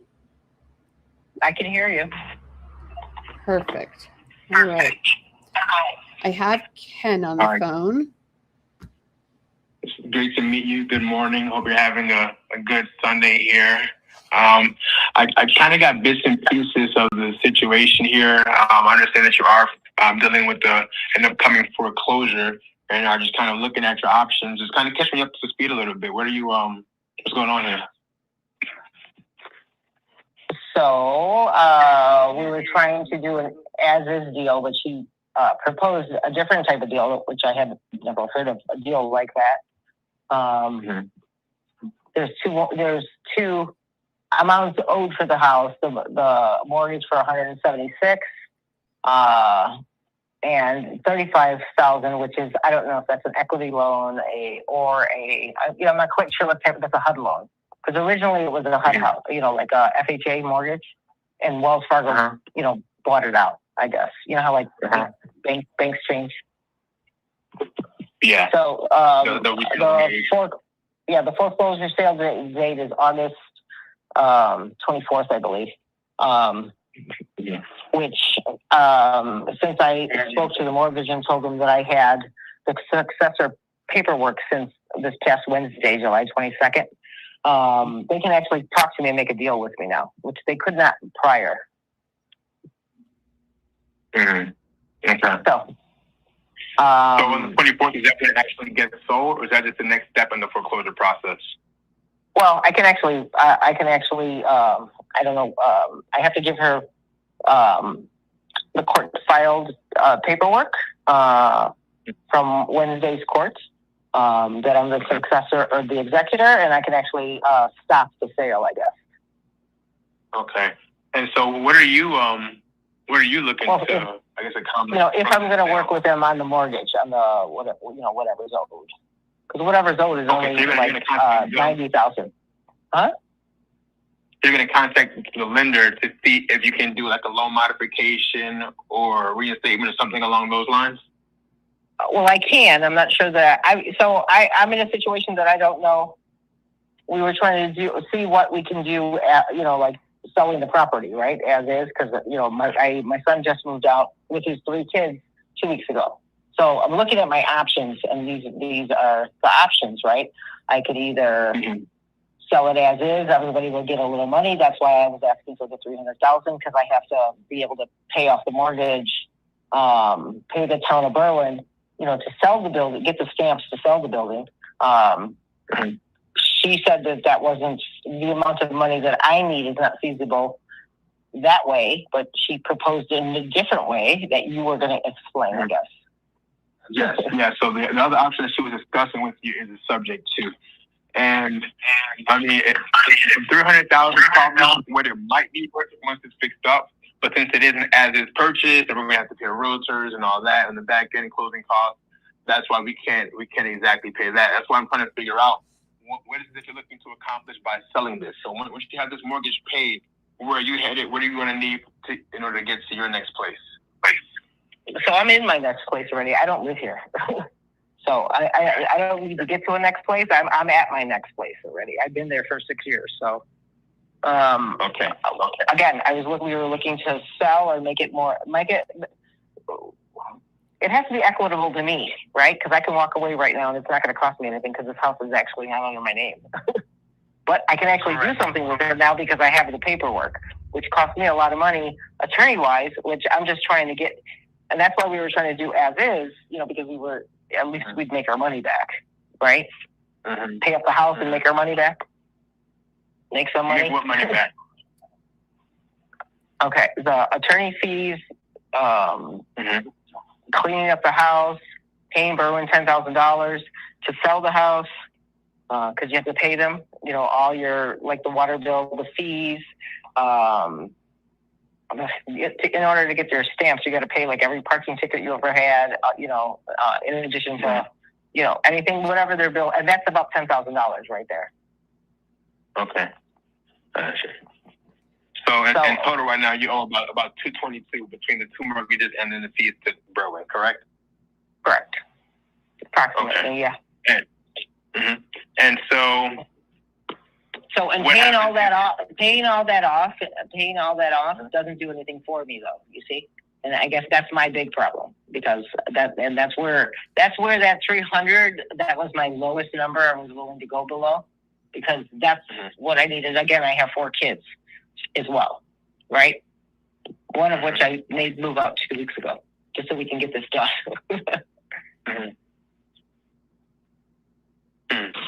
And that 220 doesn't even cover my lawyer expenses. I'm not quite sure. Every phone call would cost me money.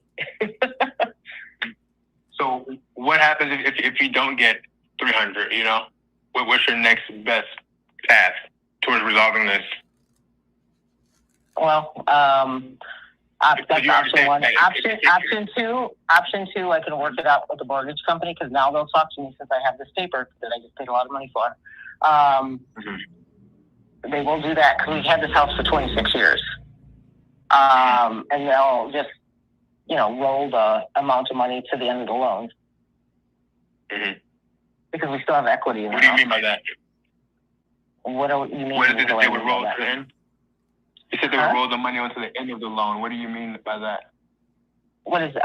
They would make an agreement, because this is a life event because my husband died. So they would actually make arrangements with the loan, and usually what they do is they roll it to the end. They roll it into the loan or whatever at the end. And that's probably what they do with that $35,000. However he did that, which I was unaware of. But so it sounds like I can do that. I can do that. Get a homeowner's loan, do it myself. You know what I mean? I don't know that I wanted to do that. That's kind of why we were trying to sell it. Yeah, so I'm just telling you my options. You're asking. What? Between whether you even want to keep the property or not, and it sounds like you're leaning towards not, right? Well, this is why we have it this is why I'm having these conversations. Okay. So right? If we're gonna buy it cash and we're looking to sell it at $300,000, we're gonna have to put money into it. We're gonna have to pay holding costs, closing costs, and obviously just make a little bit of money to make it worth our while. You know what I mean? If you are absolutely looking to make 50, 60,000 plus on it, then yeah, selling it on the market with the realtor after you've done the work and all that would be your best bet. You know, you might still walk away with the same amount once you pay the fees and put the money into it, you know? So the question comes down to, is that time worth the sacrifice in the money, you know, or are you looking to get the highest dollar and you don't care how long it takes?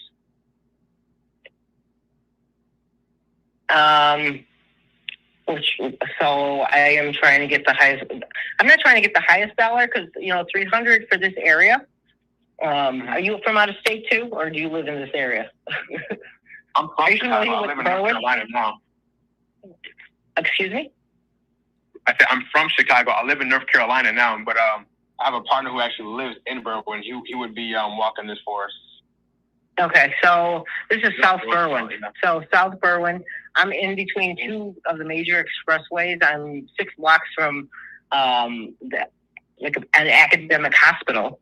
You know, the location itself, there's nothing over here. We're under, you know, this big, under $400,000.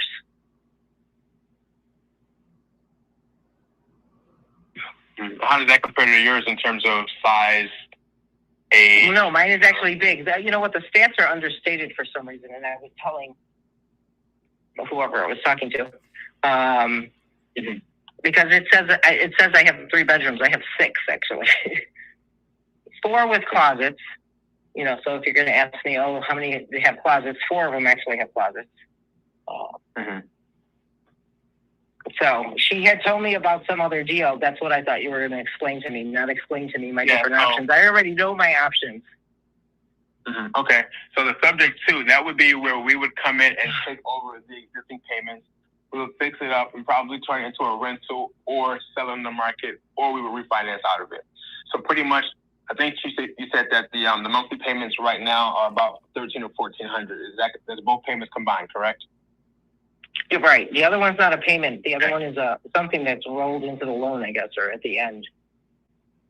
Okay. So if we were to take over your payments, we would pay $80,000 at closing to catch it up, and then we would pay $1,400 a month, roughly. Right. Correct. Okay. So then what we would do is once we fix it up, we would probably turn it into a rental at maybe $2,500 a month or so, and then pay down the balance using the cash flow. Okay. But in order to do that, there still has to be enough equity in the deal for it to make sense. So if this property fixed up is worth $300, $350, which is to kind of reverse engineer to see if we can be a solution for you where you can get enough to feel good about this, as well as for it to be worth our while to take one as a project and manage the tenants, the contractors, the realtors, and everybody that you don't want to deal with anymore, you know? Does that sound like something that you might be open to? Okay, so where does it come in? Okay, so where do I make money? So I wait for us to sell it eventually. I put it under my name. It's going to be under my name, right? So, you know, here I am. Go ahead. We would pay you at closing, okay? And then we would take over the loan balance. We'll pay you the difference. So let's say the balance is $222. We agree to $270. You get $50 at closing, or you could accept yours in monthly payments if you wanted to as well. But regardless, you would get whatever amount we agreed to at closing, and then we'll finance the remainder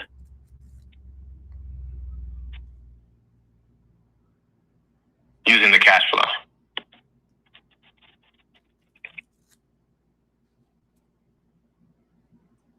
Okay, so is this something you can possibly write up and I can fly it by my attorney? Absolutely, and he might be familiar with it. It's called Subject 2, but yeah, I'll have Stephanie go ahead and send you over a good description of it, so that way you can share with him and get yourself a better understanding as well.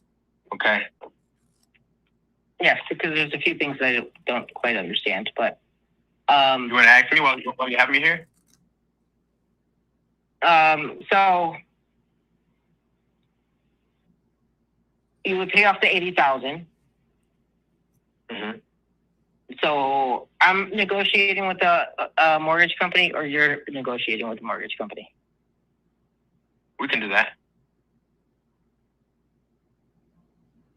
But I would be part of some of that decision making because they would be then putting it under my name. Okay. Yeah, and then we would take over the payments using a third party payment processing service. And then you would put the new roof. I don't have to pay for the new roof. Correct. We're buying it as is.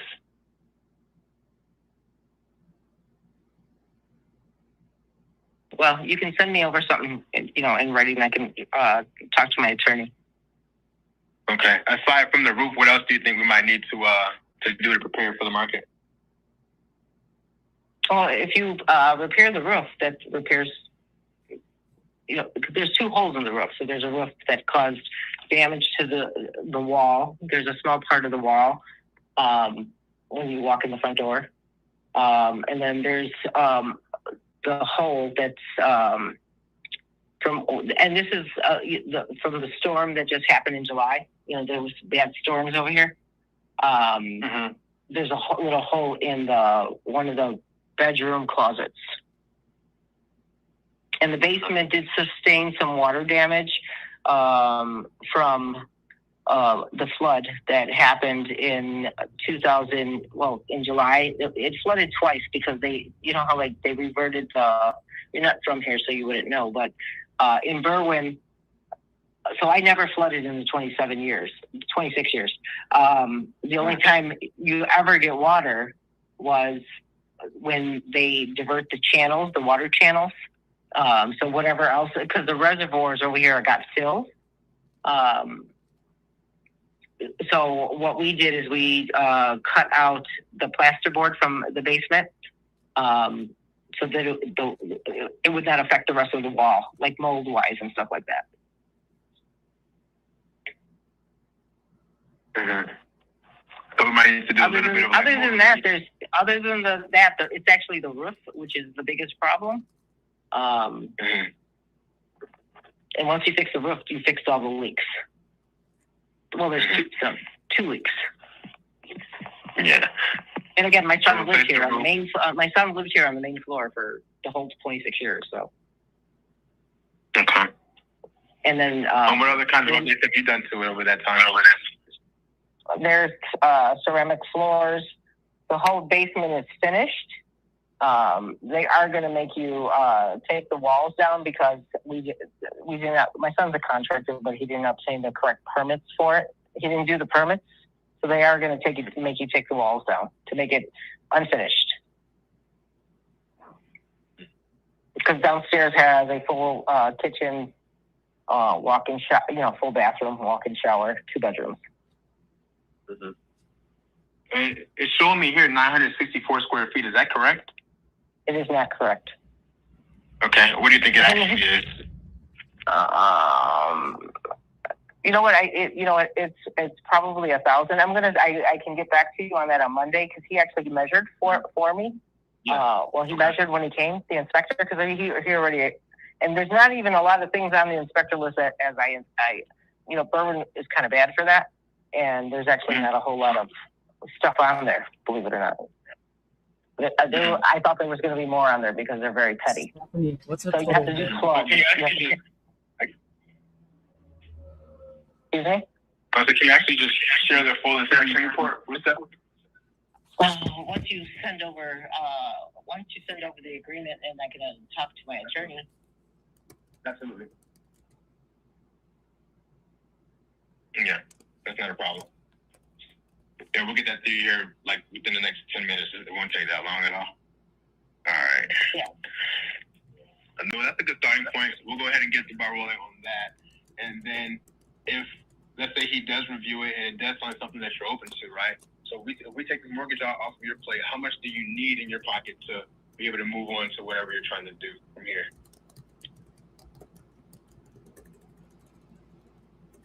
So right now I was looking at 300,000, right? Minus my cost,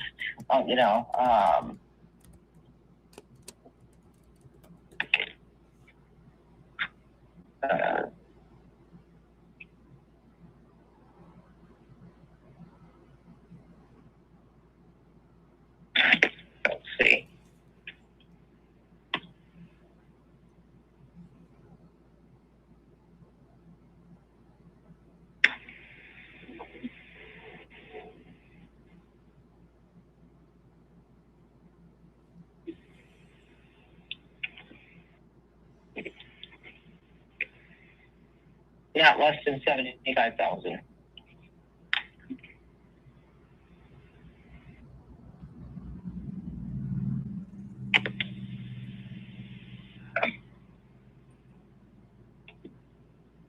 Does that sound doable to you?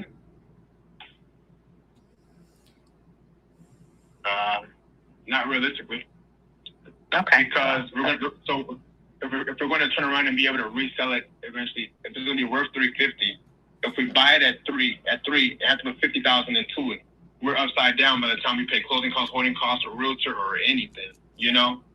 And if we're going to buy $300,000 property, we have to bring $80,000 to the table. That's more than you're paying on market for it. I mean, even at 20%, we're paying $50,000 to come in. We're probably right. There's no way that you would actually sell any property over here that didn't need something for less than $400,000. And if you're rehabbing it, like you say, you know, it can sell, you know, okay, without a problem. And you know, I actually bought this house 26 years ago because it was big. No. And you can move in, huh? Those homes that you're referring to, they don't need a roof. They have fresh rehabs. They don't need to have the walls taken out or mold remediation. And they're very small. And they're very small. And I would tell you because I've been in most of the houses on this block, and it's a lot smaller than mine. Again, my stats are understated. You know, which I will call the inspector and see what measurements he got. She's not motivated. I got nothing else to say to her. I don't know how that I get them restated though. You know what I mean? But I was with him and I know he measured it. Okay. Mm-hmm. Well, if you absolutely need a $300,000, I would recommend that you hold on to it, put that $50K into it, you know, and see what you can get on the market. If you want to be done with this and just put this all behind you before the foreclosure and get it all kind of off your plate, we would need to probably put maybe $20,000 in your pocket, take over that lane. Yeah, that's not going to do anything for me. That actually wasted my whole hour here. Okay, but thank you. Thanks. It's good options, good input. Thank you. Bye-bye. You wasted 10 minutes for me, but you know. Right. Oh my gosh. I think you guys might have overthought that one. A little bit. Yeah, there's Probably. there's no sub 2 deal there to begin with. Because he's gonna need $90,000 to get caught up. No one's gonna pay $90,000 entry fee. For sub 2. Plus your 10 would be $100,000. So Yeah. that's dead in the water on a sub 2. Okay. Secondly, she's a smart woman, so she owes $222. Ken, I would have just been upfront with her. Like, yo, let me move this for you. All I want is $10,000 bucks. Mm-hmm. So you get the first 222, I get the next 10, and you get the rest. Mm-hmm. Let's go to work. And that's why I didn't want to lead it by breaking down sub 2. I didn't want to talk about sub 2. But she was like, well, here's the other option. Here's the other option. You know what I'm saying? I'm like, yo, that's not the option for you. You know what I'm saying? But then you should have just said that. Be like, forget it. After looking at this situation, sub 2 is not going to work. Here's how I'm going to be able to help you. Right. And then be a consultant. Like, you have to be an expert at that point. Right. Okay. Like, hey, you've already said it multiple times. You want to make money. All right, let me help you make money. Mm-hmm. Hey, those are just like trigger word. Like, I don't know how you guys do it, but for me, I listen for trigger words. This woman wants to make money. Perfect. Let me see how I can help you make money. Ain't gonna be sub 2, but this is how I can help you. I think this sucker moves anywhere from 220 to 250, maybe more, if you're right about that 400. But if you're not, which by the way, look at Zillow. Do you guys ever look at Zillow to pump your shit? Yeah, I'm looking at both. I got both open right now. Yeah, look at this. Nothing is selling for 400. I know. It's on this side. 350 is an outlier. Yeah, it's all outlier. So in her neighborhood, it's 320. So then why didn't you tell her that? That's why I was saying. So yeah, the ones that you're referring to, they are like this. She's like, well, mine's is bigger. Mine's this. I'm like, yo, I can't even get my shit out. That's you couldn't get it out. Yeah. I'm done with her. I got nothing to say. She started the call off with, asking me if I had done a market analysis like she had on her property, because I asked her where she came up with the 300. Mm-hmm. Yeah. So I think that was the only out that you had there. Yeah. Was just be like, yo, this is what we can do. We'll wholesale it, or we'll assign it over, but it's gonna have to be around this price point. Yeah. And then if she goes, well, that doesn't make sense. I don't make any money. Well, you ain't making any money once it goes to the auction. Nope. At that point, it's like some K's better than no K. Now, Stephanie, here's the thing though. She's going to call her lender to see if she can work with them. So give her till Wednesday. Call her back. How'd it go with your lender? Have you spoken with them? What did they say? Oh, they're not willing to work with you. So now what are you going to do? What are your thoughts? Right. You know, Yep. Do you still want to sell it? Do you want to keep it? I have lenders, or I have maybe, like he said, so we can partner with you on this in this way. Here's what it would look like. So the door's not closed, just the subject to door is, you know? Yeah. Yeah. And just so you know, the options that you should be discussing with them are loan modification, loan reinstatement, forbearance, etc.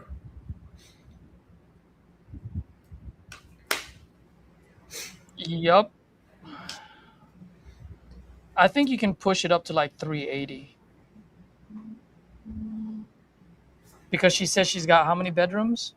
5. She says she's got, well, she says she's got 6, but technically 4 have closets, 2 do not. Then Okay, she so said 4.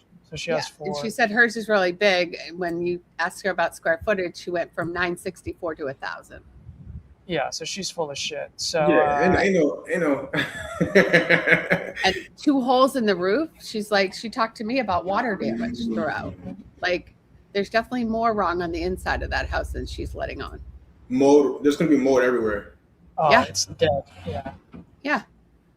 So it's definitely going to be a full rehab, plus the roof. So no, it's dead. Yeah. So very quickly, for you, Stephanie, like not to get into too much details, but just like high level, so you can at least explain it to the seller. Mm-hmm. So all it is, hey, look, we'll buy it subject to if it makes sense. So it's not like you're offering it. Like we still got to run our numbers. We got to figure this out. But this is the only potential solution that I can see. We would buy it subject to the existing loan, meaning we'll start, we'll take over the loan. We'll start making payments. Loan still stays under your name, blah, blah, blah, but we pay you cash to move. Like if there's some, to, you know what I mean?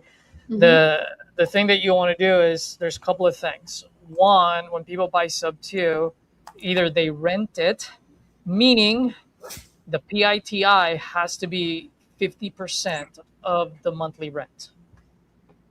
Okay. That is a key thing for you to understand. 50%. If it's over 50%, it's dead in the water for rental. Okay. Okay. So if PITI is 2,000, you better be able to rent it out for 4.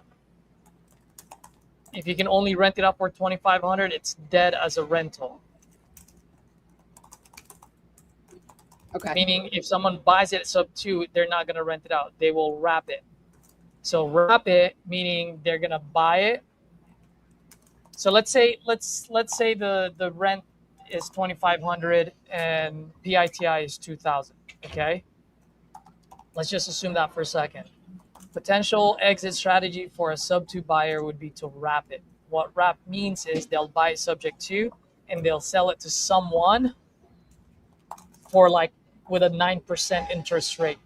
So they make their money on the difference. Okay. So the 50% rule doesn't matter anymore because they're not renting it; they're selling it on a seller finance. That's why it's called a wrap, because they're wrapping it together. Okay. Okay. Now the only way that wrap would work if there's literally nothing to fix, like very little rehab, which in this case wouldn't make sense because there's holes in the roof. Like the big 6 ticket items has to be taken care of. Yeah. Yeah. That's right. So the wrap is gone at that point. So then now you look at rent. Well, how much can we rent it for? How much are PITI? If that's over 50%, you're dead on that one too. The last thing is, a lot of times when people buy subject to, they only want to come in at 10% entry fee. 10%, so meaning 10% of the purchase price. Yeah. So if purchase price is 300,000, that means entry fee has to be 30. Entry fee would be the down payment to the seller plus your assignment fee. Okay. And usually plus rehab cost. So your 80K takes you out of that 10% entry fee. Yeah. So if you look at it, all of those are gone. Yeah. That's why sub 2 wouldn't make sense at this point. Okay. Yeah. Okay. And then I was thinking too, one more thing for that follow-up call when you do is I didn't really get clear motivation for it. She said if they take it, I don't lose anything, but she's still, so I was trying to bring her back, like see if there is anything emotionally there. You said your lawyer's charging you per phone call, you paid $1,000 for that piece of paper so you can sell it. Did you really do all that for nothing? Are you really okay with them taking it after the time money you spent? Let's at least put some money in your pocket. Here's what it looks like. Yeah. So now here's my question to you, Stephanie. When you got on, I want you to be honest with me, right? When you got on, you're like, hey guys, can we help this? I think you said, can we help this lady out? You said, yeah. Oh, because you said it. You don't know anything about sub 2.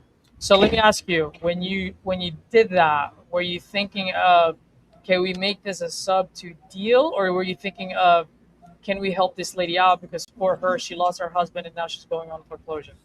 Yeah, it was, can we help her out? She's going into foreclosure. What can we do for her? I think this might work. I had like this basic understanding in my head, but I just don't know how to pitch a sub 2. Which is fine. Correctly. So then now here's my question to you.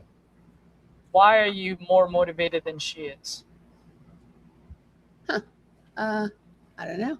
She doesn't give a fuck that her husband died. She doesn't care that she's going on foreclosure. All she cares about is making money.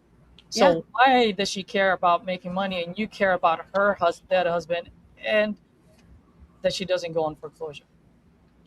Right? I guess maybe because I just feel for everybody. That's right. So that's why I wanted to point that out, right? So listen back to that call before you transfer it over to us, you got to look at it and going, where was your mindset or was her mindset? Because there might have been verbal cues that you missed. I don't know because I haven't heard the call. Yeah. But you saw the motivating factors, dead husband, foreclosure, and your mind just went there. You're like, oh, because you're such a wonderful human being, you just want to help. Yeah. But she doesn't want to help herself. Nope. She just wants the money. Yep. That's right. So it goes back to the same thing that I used to tell my salespeople when I used to manage salespeople. I always say, look, I will break my back for you. I will train you. I will manage you. But the second I get a hint that I care more about your income than you care about your income, fuck off. Yep. Okay. All I'm saying is you care more about her situation more than she cared about her situation. Yeah. Yep. It's huge. For sure. That's what I wanted. I wanted to point that out to you more than anything. That's huge. It's so true, though. It is true. Yeah. And I can see it. I definitely can. Yeah. Right? Because she said it multiple times when she was talking to Ken. Well, how do I make money here? How do I make money? How do I make money? Right. Exactly. Yep. How's this work for me? What if, I know she kept saying to me, and I probably should have caught on to that. Well, what if it doesn't sell? Mm-hmm. So. Yep. So, yeah. Yep. Okay. Ken, I was hoping you would say, well, how does it work for you? Any money I put in your pocket is better than foreclosure. Mm-hmm. I was hoping for you to say that. I don't know why you didn't say that. Mm-hmm. Because that would put her in her spot. Yeah. That would wake her up. And then at that point, it's a fork on the road. Either she submits, she goes, yeah, you're right. Then at that point, you can work together. Or she's just one of those that's just going to wait until last minute, which at that point is not worth your time. Right. Yeah. And it's funny because as you're asking questions, Ken, and she's like not really answering them, I wanted to answer them for her from what she had already told me. And I'm like, no, I need to keep my mouth shut. I need to. She's like, I want to get my money back. I'm like, well, how much money are you trying to get back? You know? And I'm on the other end going, wait, she said she wanted to do it so she could give all her kids money. And I'm like, I want to answer that question. Mm-hmm. And so now I get your point, Caesar. Like, yeah, I'm totally like, I'm more into this conversation than she was. Yep. Mm-hmm. Yep. Mm-hmm. Yep. Sit back. It's not my house. They're not my kids. Exactly. I got enough of those. I got enough kids. I don't need any more. Yeah, exactly. and you did nothing wrong, by the way. You know, like 8 months ago, I would have done the same thing. I would have done the same things he did 2 years ago. I Yeah. would have done the same thing. So don't worry about that. I'm just pointing it out just so that you can connect the dots for future calls. Yeah. Yeah. You know, because yeah, we're here to help you, but we're here to also put food on our table. And so Yeah. we're providing solution, and because we're providing solution, we're getting paid for it. Yep. Exactly. You know, I have no problem with that. Nope. Me neither. I like it. Oh, Julius, you're on now. Buddy, I called Mr. Lee, sent over a contract to him. Did you guys listen to my call with Mr. Lee? I was pretty dead on that guy. I was hitting dead straight in his eyes. That was one from right now. From Huh? today? That was from today's Earlier. line. Yeah. That gentleman. Were you guys hearing him or no? I didn't catch the names of who. Was this the last person you spoke with? Yeah. I was like on and off. I didn't hear it. Was he the one that you said it was from 400 to 302? No, he was the one from.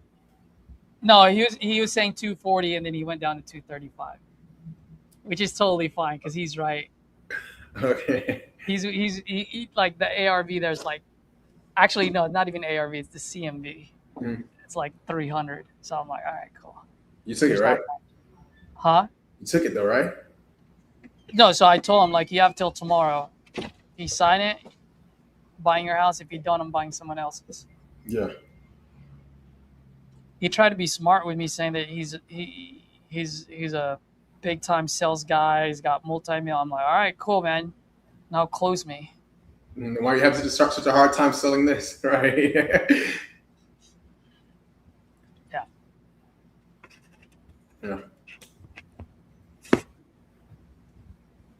I like Hey, that do y'all too. know how- Him to close you, not for you to close him. I like that. Well, what do you mean you like that? Yeah, he's selling. Yeah. He's gonna close you. But the way it's the way that they expect us to, the way that we go into it saying we need to close this. To close this. Like, no, they need to close this. I like that. It's a shift. Yeah, it's a shift. Yeah. And he thought he was trying to be smart by saying that. I'm like, oh, you fucked up now, dude. Yeah, big time. Himself against the corner now. And I told him, I said, you said you're a closer. You said you're a sales guy. So why Close haven't you me got now? it? Yeah. Well, I just told him, close me now. Dude, I even agreed to his $2,000 CMD, non-refundable. Mm-hmm. He's got nothing to think about. Huh? That means he's got nothing to think about unless he's just not serious. That'll reveal. But I did the 2,000 non-refundable after 14 days, though. Of course. Yep. Subject to the inspection. So let's see what he says.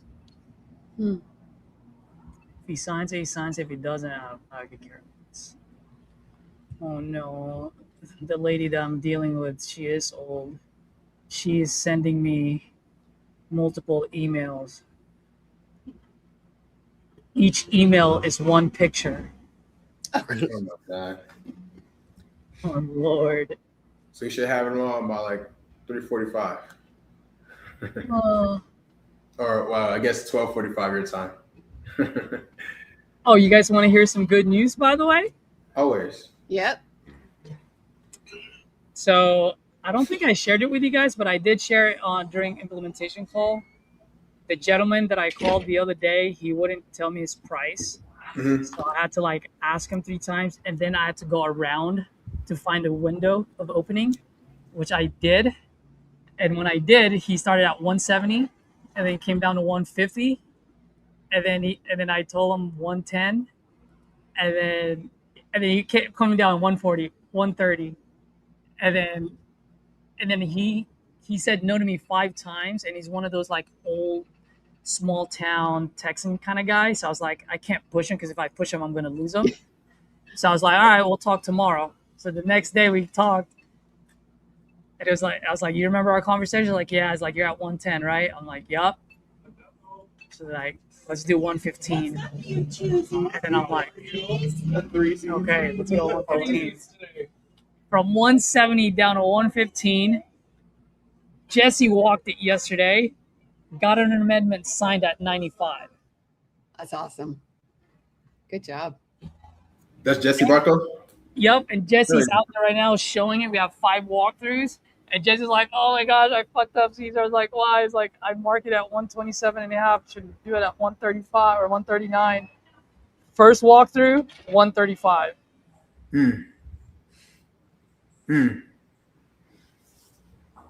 And we got 4 more. He already gave the guy the word, so I said, just do the other 4, just in case this guy doesn't deposit EMD. First one gets in, wins. But keep your word to the guy. I don't care if someone comes in at 150.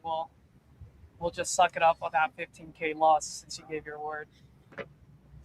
Well, here's an option. I'm not saying I would or wouldn't, but here's an option. Right? Tell the 130, you tell the 135 guy, all right, we need, how much EMD are you looking for in this? 5. Okay. Does he know that already? If not, right? If not, tell him, all right, I can give you this, but I need to have 5K EMD. You tell the, are you telling me, but you need 10K EMD, right? Yeah, no, but so I see where you're going at. Okay. The way I pitched it is because Jesse already gave him his word. So you give him his word, like that's his buyer, and like don't fuck around with it. Because he was like, well, what if we can get more? I'm like, it doesn't matter, man. My word means more than anything, same as yours. Mm-hmm.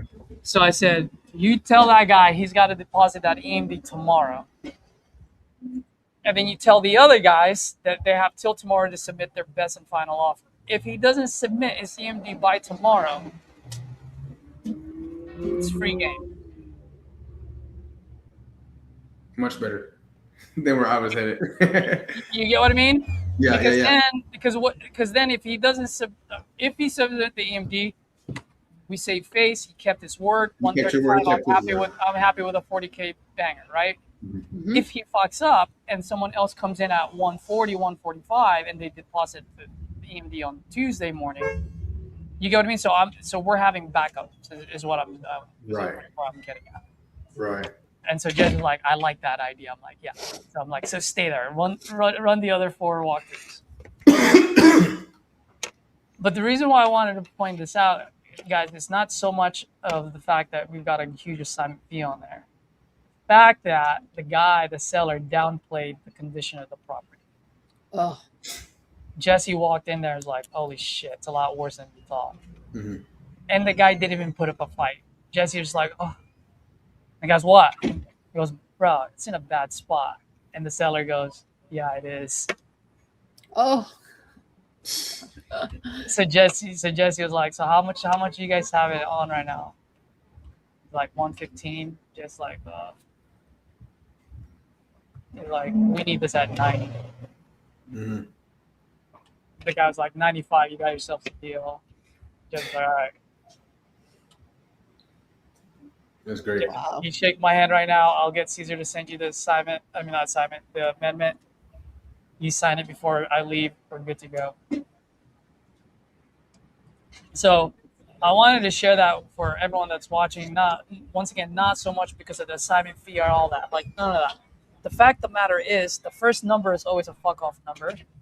The offer number is based on what? Based on the words that they tell you. Mm-hmm. You are literally making a decision based on the information that is available to you at that very moment.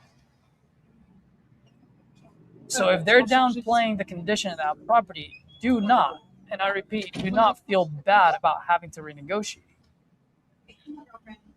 You are making well-informed decisions based on the information you have. And once the walkthrough is done, you may have the same information, which then follow through with your word, or you don't. And sellers have all the incentive to lie. And I don't blame them for it. Yep. You know? So because they have all the incentive to lie and sell at the highest point, I have no problem trying to get the lowest point. We're doing the same thing. Yeah.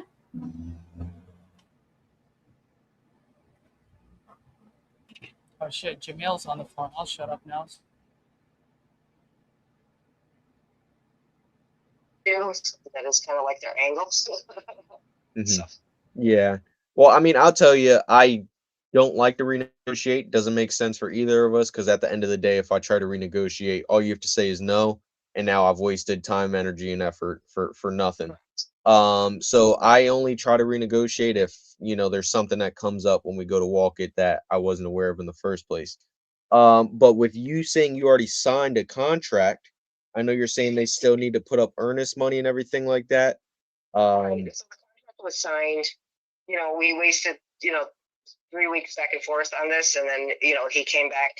He was asking for other things. Long story short, we told him no. This is we're not doing that. It's firm. So he's Monday. We'll figure out what's going to happen with that. So I'm here at the property right now. I don't know how far you are, but I am showing it to other people. Did they submit the earnest money, or did they never even do that? So that's what kind of held it up. We were waiting for that. So again, like the ploy is that their seller technique. I don't know. So Yeah. I don't know. So depending on how their contract is written up, that may mean that it's not even legally binding to begin with. I don't know because I didn't write it. I haven't read it.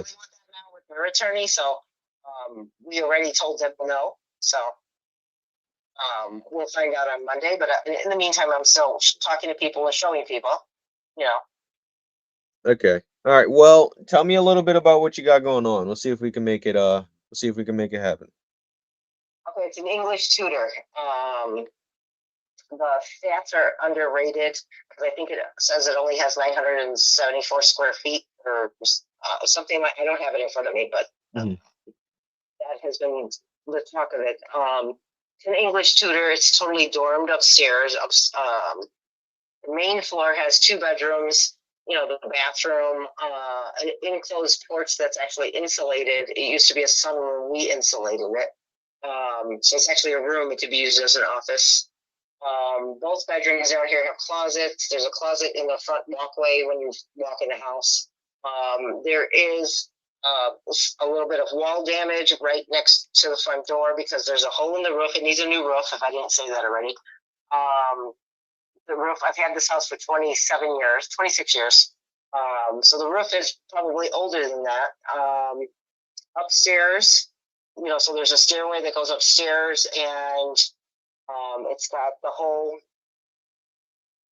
3/4 section of the length of the house that is actually, dormed. It has pine wood, not paneling, actual wood, on the wall. It has a closet up there. When you walk towards the front, the corner, there's another room. It also has a closet. The basement is a full basement. My son, it was unfinished when we bought the building 26 years ago. My son did finish it. It has a full kitchen, 2 bedrooms, bathroom with a walk-in shower, so it's like a full bathroom. Really nice stone floors. In the bathroom, the dining room, and the kitchen, living room, dining area down there. The entire house is ceramic tile downstairs. It's ceramic or stone floors. Up here, the kitchen has stone floor. The rest of the bedrooms on the main floor have the original wood floors. Upstairs in the attic where it's dormed, it's all carpeted, but it's the existing. Stephanie, what was your seller's name? Because this is in Berwyn too, and I want to make sure I'm not on this. She said 300,000, and this voice sounded a little familiar. What was your seller's name? Because of the hole in the roof, it did leak to the bedroom, like the corner in the bedroom. Kim something. Kim. Is it Kim? Something. It's like a second hole, like in the corner. All right.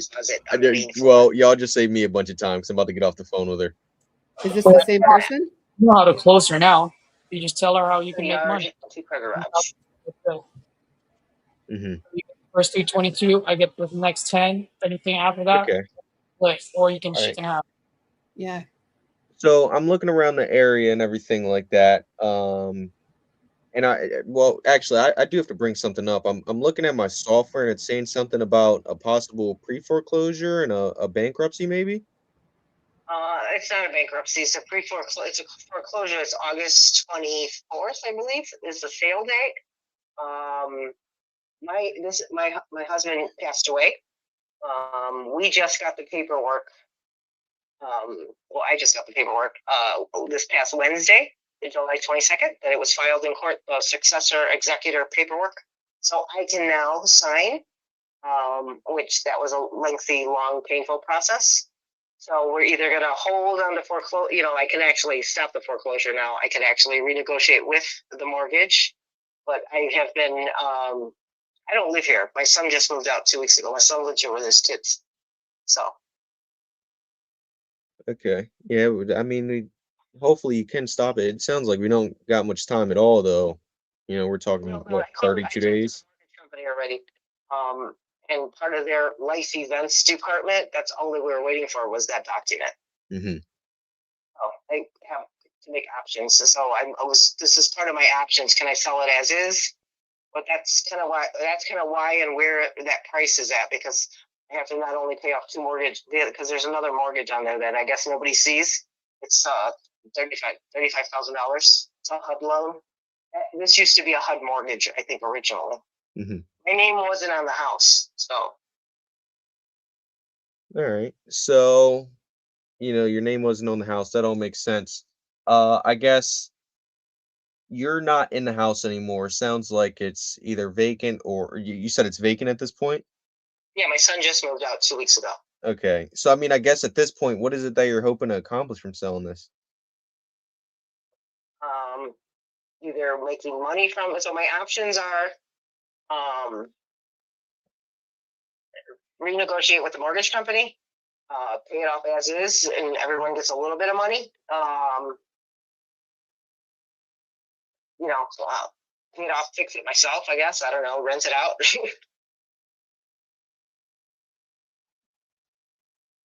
All right. So option A, renegotiate with them. Option B, you said sell it. What was the third option? Maybe I missed it. Renegotiate and rent it out. Okay. All right. But it sounds like either way, you're trying to make money from this. Correct. All right. And that's totally understandable. That makes sense. It is a house that you've had for 26 years. I guess altogether, how much is owed on this? I think it's the 176 and 35,000. 176 and then 35, you said? Correct. All right. So let's see here. Yeah, about 210, 211 that's owed. All right. Well, I mean, we definitely don't have a lot of time to play with this. Of course, as you know, if we're talking about August 24th is the auction date right now, and I also understand you saying that you're going to try to talk to the bank and possibly renegotiate it. I don't want to stop that at all, but one thing I will say is in this situation that I've seen it hundreds of times at this point, some people will tend to bury their head in the sand, and that's the last thing I want to do. So what I do want to do for you in this situation is I want to be your worst case scenario. And to do that, I'll tell you exactly what we could do. For this particular house, what I could do is, of course, we come to an agreement that 210, 211 has to be paid off. This isn't a project that I would necessarily want to take on, but I do have a very large, network of investors. I'm in a group with over 1,000 other investors that do stuff like this day in, day out. What I could do is I could go market this to those other investors and then sell it to them. And what we could put in there, because once again, I understand you want to try to renegotiate with the bank. If they don't bite and they don't help you out in this situation, then we'll get this moved forward. Does that make sense? So my plan, maybe I explained it a little weird. My plan would be, I understand you want to try to renegotiate with the bank. That's the first option that you want? Right. And they've been trying to renegotiate with me, but I just needed the paperwork that I didn't have, and I have it now. But go ahead. Okay. So if for whatever reason you weren't able to and it didn't work out, we won't have the time at that point to get this closed. So what I want to do is I want to market this out to other buyers, because I understand you say 300 is what you need, but I'm not sure where they'll come in at. So I'll market this out to other buyers. Of course, the 210 has to get paid off first. I'll collect, 10,000 just for doing this and getting it sold for you, and then anything above that would be all yours. Does that make sense? Correct. So who are you selling it to? The investors? Yeah, other investors. This just isn't one that I'd want to take on. Okay.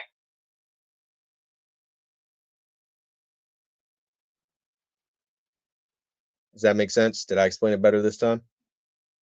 Yeah, pretty much.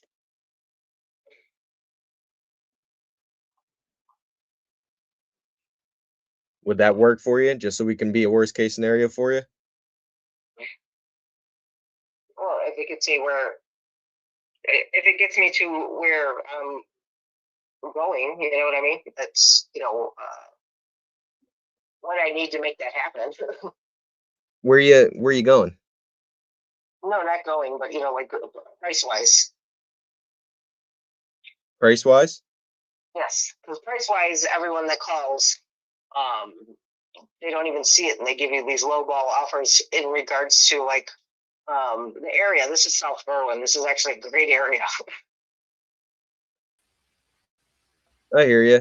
So I'm not going anywhere. I live somewhere else. I don't live here.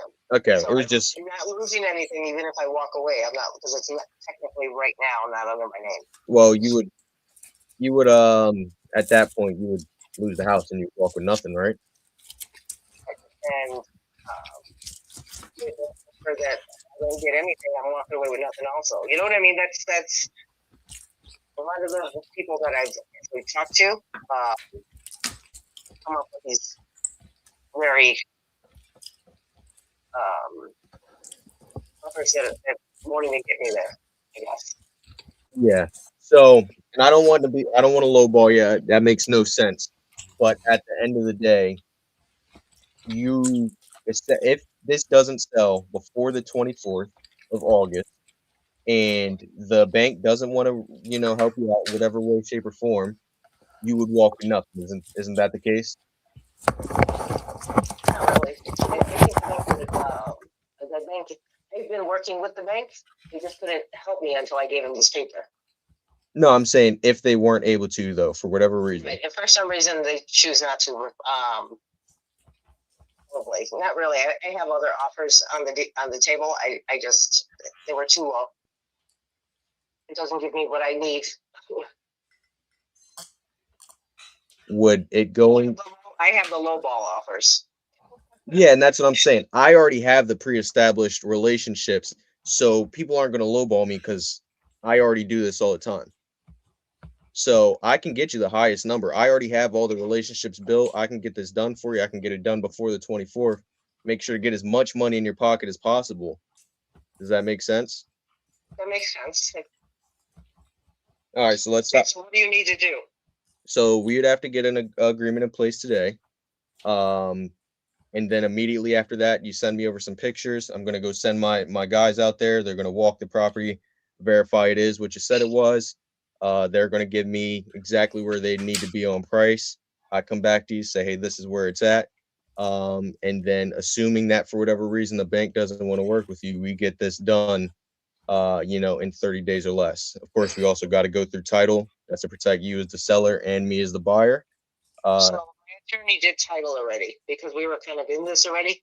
So my attorney did the title already, or whatever that means. Yeah. She pulled the title or whatever. Then we should be in good shape. Yeah. All right. Okay, send me over whatever you have. I can give you my email address. My attorney's probably not going to look at it until Monday. Okay. So that's perfectly fine. Of course, we're not talking about a small amount of money. What do you think the attorney will say?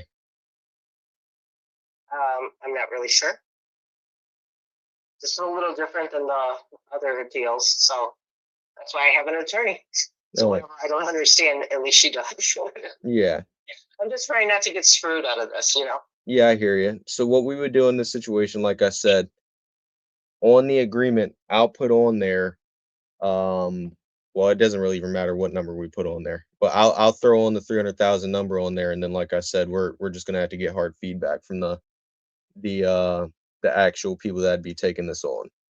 But you wouldn't have to worry about any more low ballers or anything like that because I already have all the relationships established. Do you think we could schedule a call with the attorney? When do you think she'll be available? Monday sometime, but just send me over what you have and I'll see what she says. And then we can schedule a call. All right, I'll do that. Okay. All right. Bye-bye. Do you need my email address to send it to me? I got on here. Come. Oh, yeah. All right. So yeah, I got that then. Okay. All right. Okay. Bye-bye. All right, thank you. Your name is? Mark. Sorry. Mark Watts. All right. Bye-bye. Bye-bye. I gotta stop reading the comments because y'all throwing me all over the place. I'm like reading Hyro, reading Caesars, and I can't think myself. I gotta, yeah. Unreal. I'm over here lost. Look at you. You got further than we did. I don't know if it's gonna go anywhere. Maybe And not. Caesar, I literally don't know anything about any QP. So No, I know you don't. But you were about to go. The reason why I said that was because you weren't closing yet. Like, this is where I need you to like go for the jug. Like, it was a point for you to start being the specialist, the consultant. Here's how it's gonna work. You want money, I want money. You got this deadline. Here's what I'm gonna do. Here's the next steps. We're gonna move forward with this. And I'm gonna get you the best price that we can get. Done. Like there's no more questions. There's no more how do I reframe this? How do I frame this so that it lands? No, fuck that. You want to make money? Let's go. That's why I was, because you started going somewhere else the way you were explaining it. I was like, no, bro, just be direct to the point. That's what I meant by that when I said that. well, when Does I that make said sense or like, no, where are you Jamil? trying to go? Yeah, you were trying to add some other bullshit that didn't make any sense. Like, it just didn't matter anymore. It was just like, she already told you what she wants to accomplish. She should make money. All right, let's go make money together. You had like such a way, the way you explained what you explained was kind of like rough, but I saw where your mind was going, which was good, right? Because you kind of sold that value, like, hey, while you're doing that, let me do this for you, so you have a solution. But at that point, that's when you just go, these are the next steps. Here's what we're gonna do. What's your email address? I'm sending it over. We're done. But if you listen back to it after you explained it, you knew you explained it roughly, so you re-explained it again, which is fine. But then after that, you like asked the question, or you just didn't have confidence and certainty in your pitch. You're like, is that okay? Would you want to do that? It doesn't matter whether you want to do it or not. That's how you're gonna help.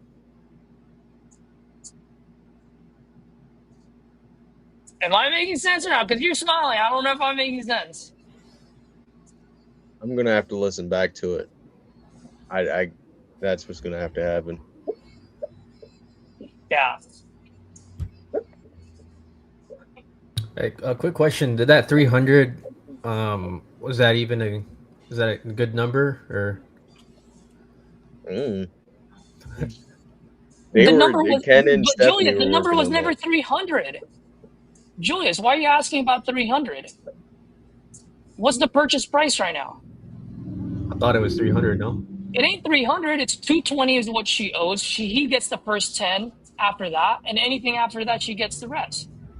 So if that fucker sold for 242, guess what? 222 gets paid. He gets 10, and she gets 10. I see. You get what I mean? Yeah. Do I y'all hope know that's how you. how? That's how you. I hope that's what you were thinking, Jamil. I hope the purchase price is not 300. Nah, no, yeah, no, Okay. 300 was nowhere near it. Because that's Do what I y'all thought know he said how? too. Like Oh, that he look, was gonna Pyro put. said you were gonna put 300 on the agreement. That's what I thought when I heard Jamil. Yeah, because we're gonna go get feedback and then we're gonna put an addendum. Are you saying I should have put 210 or 220 or whatever it was on Yeah, there? you fucked up. How are you gonna mark it at 300? Well, because I can just go tell the dispo, hey, she already knows we're gonna go get hard feedback, and then that would be the number. Yeah. All right. Well, then you fucked up then. But if you already told her 300, then send it over at 300.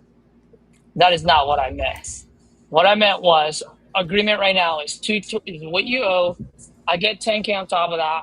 After that, everything is yours. That's gonna be my agreement, and nothing to do at 300. Because then at that point, if you have it on that agreement, Dispo comes back, bro. We can market this at 255. You don't have to ask for a price drop. Nope. I didn't I hear don't. 300. I heard you tell her that you were going to market it, and whatever's left after you got your 10, the 210 and then your 10, whatever you got after that was hers. It's hers. Yeah, I that's didn't, what I didn't heard hear you too. say 300 to her. No, I said I was gonna put 300 on the agreement, and then once I Oh, get yeah. feedback, we're gonna change that. Yeah, no, I don't think you should put 300 on the agreement because then she's going to Yeah. stick to that when she puts that through the lawyer. She's going to hold you Yeah. to that number. She's a Yeah. smart one. She's going to hold you to that. I think you should just go with what you originally said. Just put the other Yep. number. Just say, look, I screwed. I thought this is what I said. Yeah. Yeah.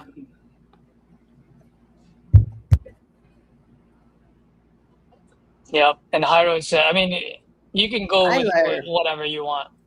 If you already told her that, like, it is what it is. But next time, that's why I wrote on the chat. You get the 210. You said it right. I don't know why, and I had Yeah. to put you There's guys too on much mute because I'm going writing on. I'm over here, assignment. my brain thinking. I'm reading what Hyro's saying. I'm reading what you're saying. I see So you then going like there's too much you, going on. I was about to you just can black out my damn screen. you can always put her on hold. You can always put her on hold. If everything's going too fast, then you'd be like, "Hey, do you mind if I just put you on a quick hold? I'm just running some quick numbers here." The Boom. fact that you talked to the same seller after I talked to her and then you talked to her, I'm like, hey, there you go.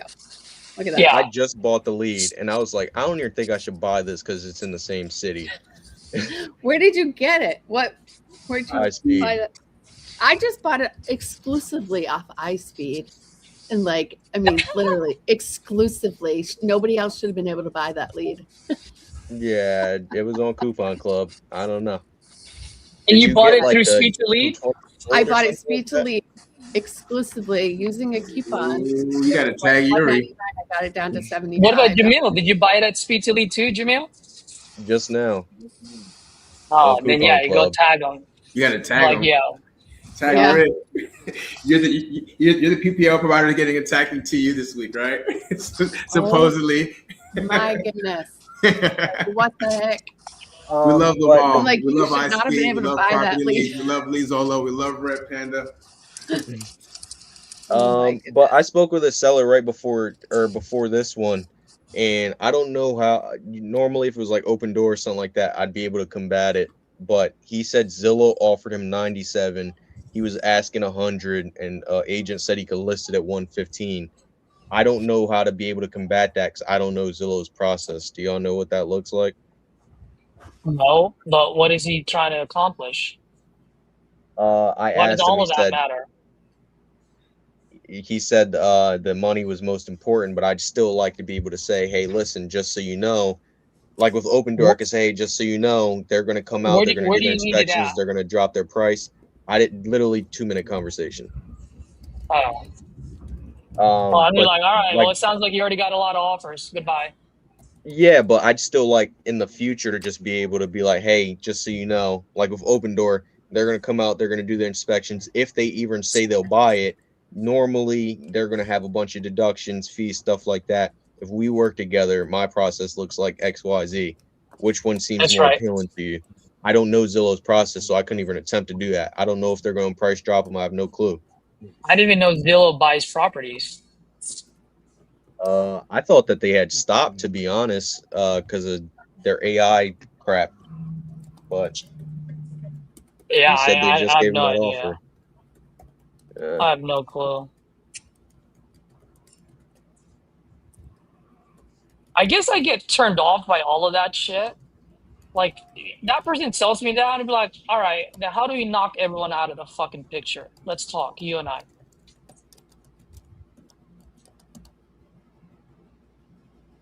That's what I asked that. That's what I would have asked that person.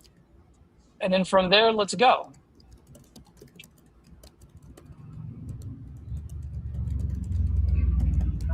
Okay. You know what I mean? Like, Yeah. like even if I didn't know anything about open door, actually, yeah, that is what I do. Even if I don't know anything about my competitor, I just go, how do I win? What moves the needle for me today? I don't give a shit about my competitor. How do I win this deal today? And then we go from then I structure everything from that. Otherwise, I just become another line in his inbox.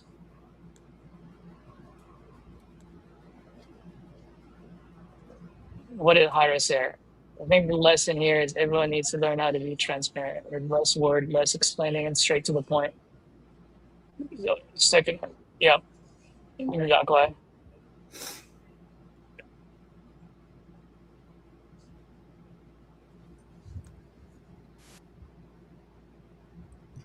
What do I need to do here? Oh, I need to fucking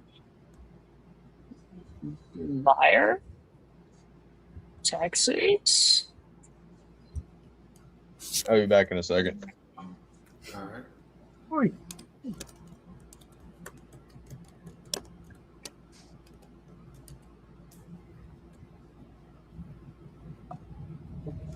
Dude, this is gonna be sick.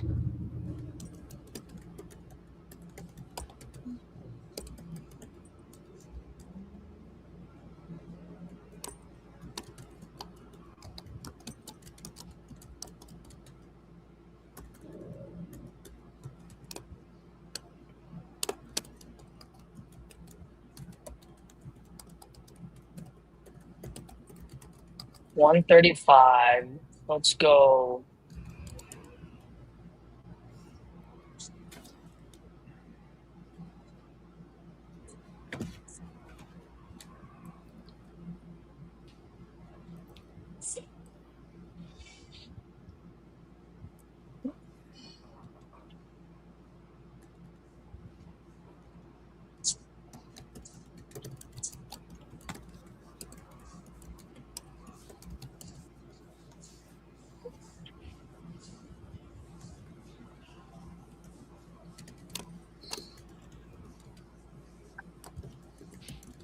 Where did Mr. Melvin Joppy go?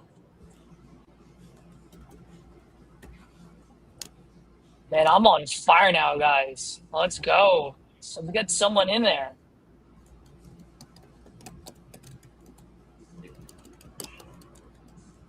I've got 1 hour left.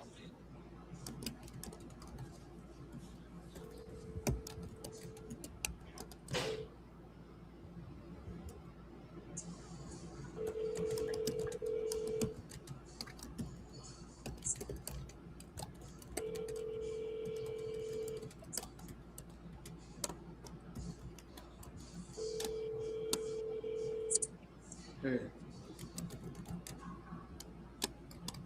For you folks that are watching, by Hey, the good way, afternoon. Iro, if you're still on there. Hey, Ken, this is Ken. I believe you had actually reached out here a little while ago about a property you're looking to sell over on Vine Street. Are you still looking to sell that property over on Vine Street? How'd you get my number? Well, you had spoken with one of my guys, and he said that you were interested in selling it, but that it wasn't maybe a good fit for him. So he wanted me to reach out to you and see if you still needed a solution. Yeah. All right. It's still for sale. All right. Well, how much are you looking to get for it? 60 grand. All right. And catch me up to speed a little bit. He didn't. I don't have all the notes on it. So what's got you looking to sell? What's that? What's got you looking to sell the property? Catch me up to speed. How long? Okay. And why are you looking to sell it? Because I don't want it no more. All right.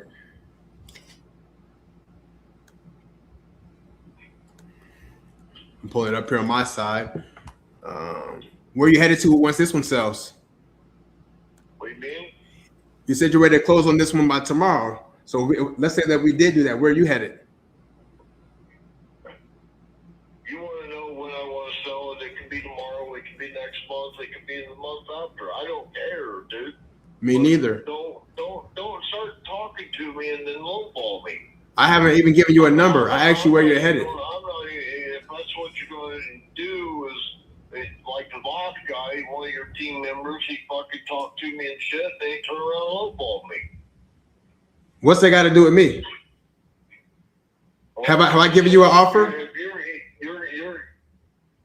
you're gonna do the same thing he did to me.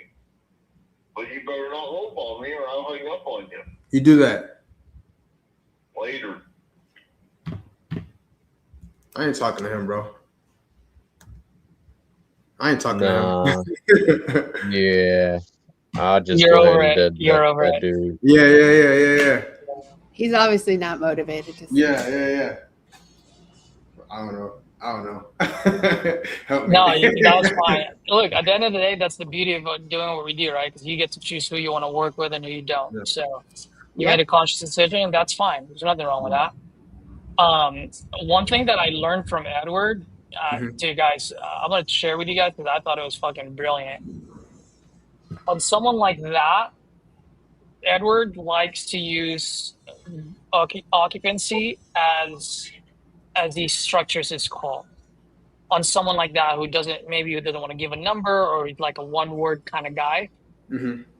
So he goes, oh, okay, cool, man. So is this vacant or occupied? Or tenant occupied? Mm-hmm. The reason being is because no matter what he answers, you have an answer to all of his answers. So it's all like tree branches. Have you guys heard him do this or no? Because I don't want to bore you guys. I probably heard it, but didn't identify it as why it's special. You know what I'm saying? Probably. Yeah. I probably didn't put together the dots there when I heard him say it. Yeah. So the thing is, like if it's rental, let's say it's rental, right? You go, oh yeah, it's rented right now. Oh great, how much are you renting it out for? How long has the tenants been there? Right? Like kind of like pull a Ken Smooth, like just fire up some questions. Mm-hmm. And then as you walk them down, be like, oh man, that's pretty good mailbox money. What got you looking to sell? Why do you want to let that go? That gets you the motivation, right? Now, if it's vacant, oh, how long has it been vacant for? Oh shit, did you live there before? Did you have tenants there before? Oh, I had tenants. Oh, well, what happened? Why didn't you fix it and get another tenant in? Oh, it's been vacant for 5 years. If you don't mind me asking, what got you looking to sell now versus last year or 3 years ago? Mm-hmm. Boom! Now you're getting to the motivation. Mm-hmm. What if they live there? Oh, how long have you lived there for? Great. Oh, wonderful. You've been there for 20 years. Plenty of memories you got there. Shoot, what got you guys looking to sell now? What came about? Right? Mm-hmm. So no matter what the occupancy question, it was like it opens up so many more open-ended questions. It opens up close-ended questions to open up to the open-ended question, which is what got you looking to sell. Right. Right. So what he's done is instead of attacking it through the front door, which the guy doesn't want to open, what he's doing is he's going around the house to see if there's an open window. Mm-hmm. Mm-hmm. So I just wanted to share that with you guys because when he explained that to me, I was like, holy crap, you're absolutely right. Like all the tree branches is like, it's already laid out no matter what. So what it does is that it allows you to just calm down, free up brain capacity so that you can attack later. It's funny, actually. Now that you mention it, there was a video earlier this week I watched. It was one of RJ's live seller calls. And the lady was relocated to New Mexico and from Missouri. And he was like, why are you going there? She said, oh, it's about that time. You know, we've been thinking about it for a while. Typical. And then that was it. So then he goes, well, are you living in it? Or is it occupied or is it vacant? You know? And I was like, of all questions, why go there before we have any motivation? But now I thought about it, like, it did. It got her to say, yeah, we're living here, and it's been rough because this, and the walls are falling down, and the tub, and I was like, oh man, that one question got him all that. Yeah. Yep. Yeah.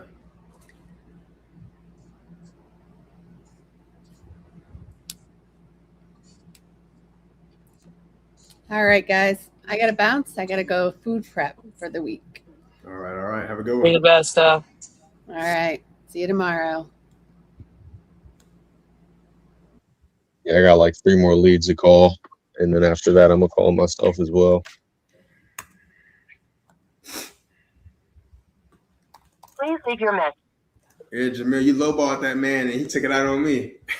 I was only his second. Yeah, I think I was like his third low ball, to be honest. I think from what he said.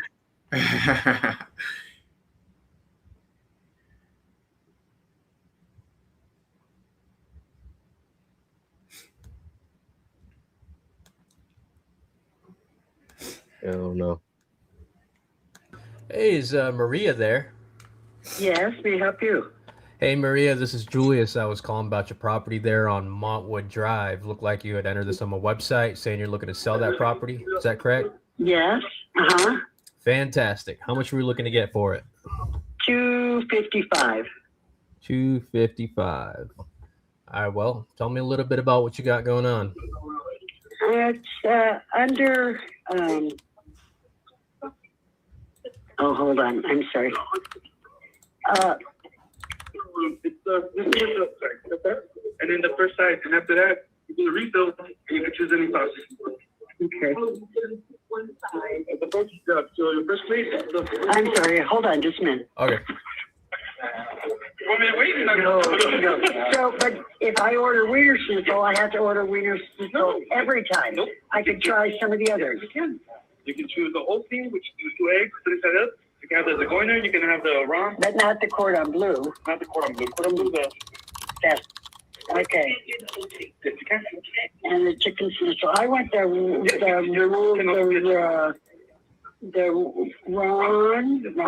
Yes, Rom. That's what I want. Okay, and then for your sides? Where are the sides? I got those things. I got the variants. They got the variants.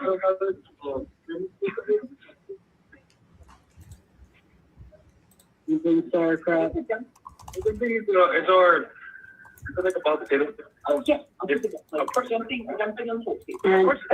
it says fat focus. I don't have it. I'm sorry. And pommes are the French fries. Yes. I'm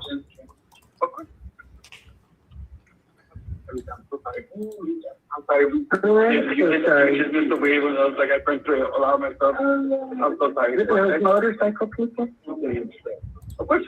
I'll have German potato salad. I'm so sorry. That's okay. Okay, I'll tell you a little bit about the house. It's probably under 2,000 feet, 3 bedrooms, 2 baths, but 1 bath is quite large. You walk in the front door. On the left side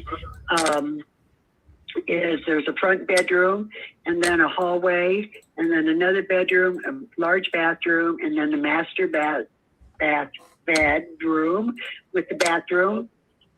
And then, and then the master bedroom has a door that goes out to a patio. And then when you come in the main hallway, to the right is the living room. If you go straight, there's the large den. And then in the den, if you look to your right, I guess, there's a dining room. And then there's a kitchen. And there's a back patio, covered back patio. Okay. Yeah, thank you for telling me that. I'm actually curious, what's got you looking to sell? I'm thinking of moving to the DFW area. Oh, right on. Yeah. Where are you located? I'm in California, ma'am, NorCal. Oh, California. Okay. Sacramento. Okay. I used to live in Sacramento. Oh, what part? In fact, my sister was born in Sacramento. We awesome. lived in Parkway Estates. now. I don't know what that's called, but that was 60 some years ago. I got you. No, I'm actually in Roseville, which is like on the outskirts of Sacramento. Oh, okay. Okay. It's a railroad town. Oh, okay. Yeah. Are you with the railroad or no? No. The real estate. Nah, just real estate, ma'am. Okay. Okay. Good. Yeah. But you said you were relocating. Where were you relocating to again? I'm sorry. Could you repeat that? Where did you say you were relocating to? DFW. Oh, DFW. Okay. What's got you moving out there? My sister, my daughter, my granddaughter comes to visit, and I'm all by myself in El Paso. Okay. He's in California. So I want to ask you, Maria, how did you come up with that 255?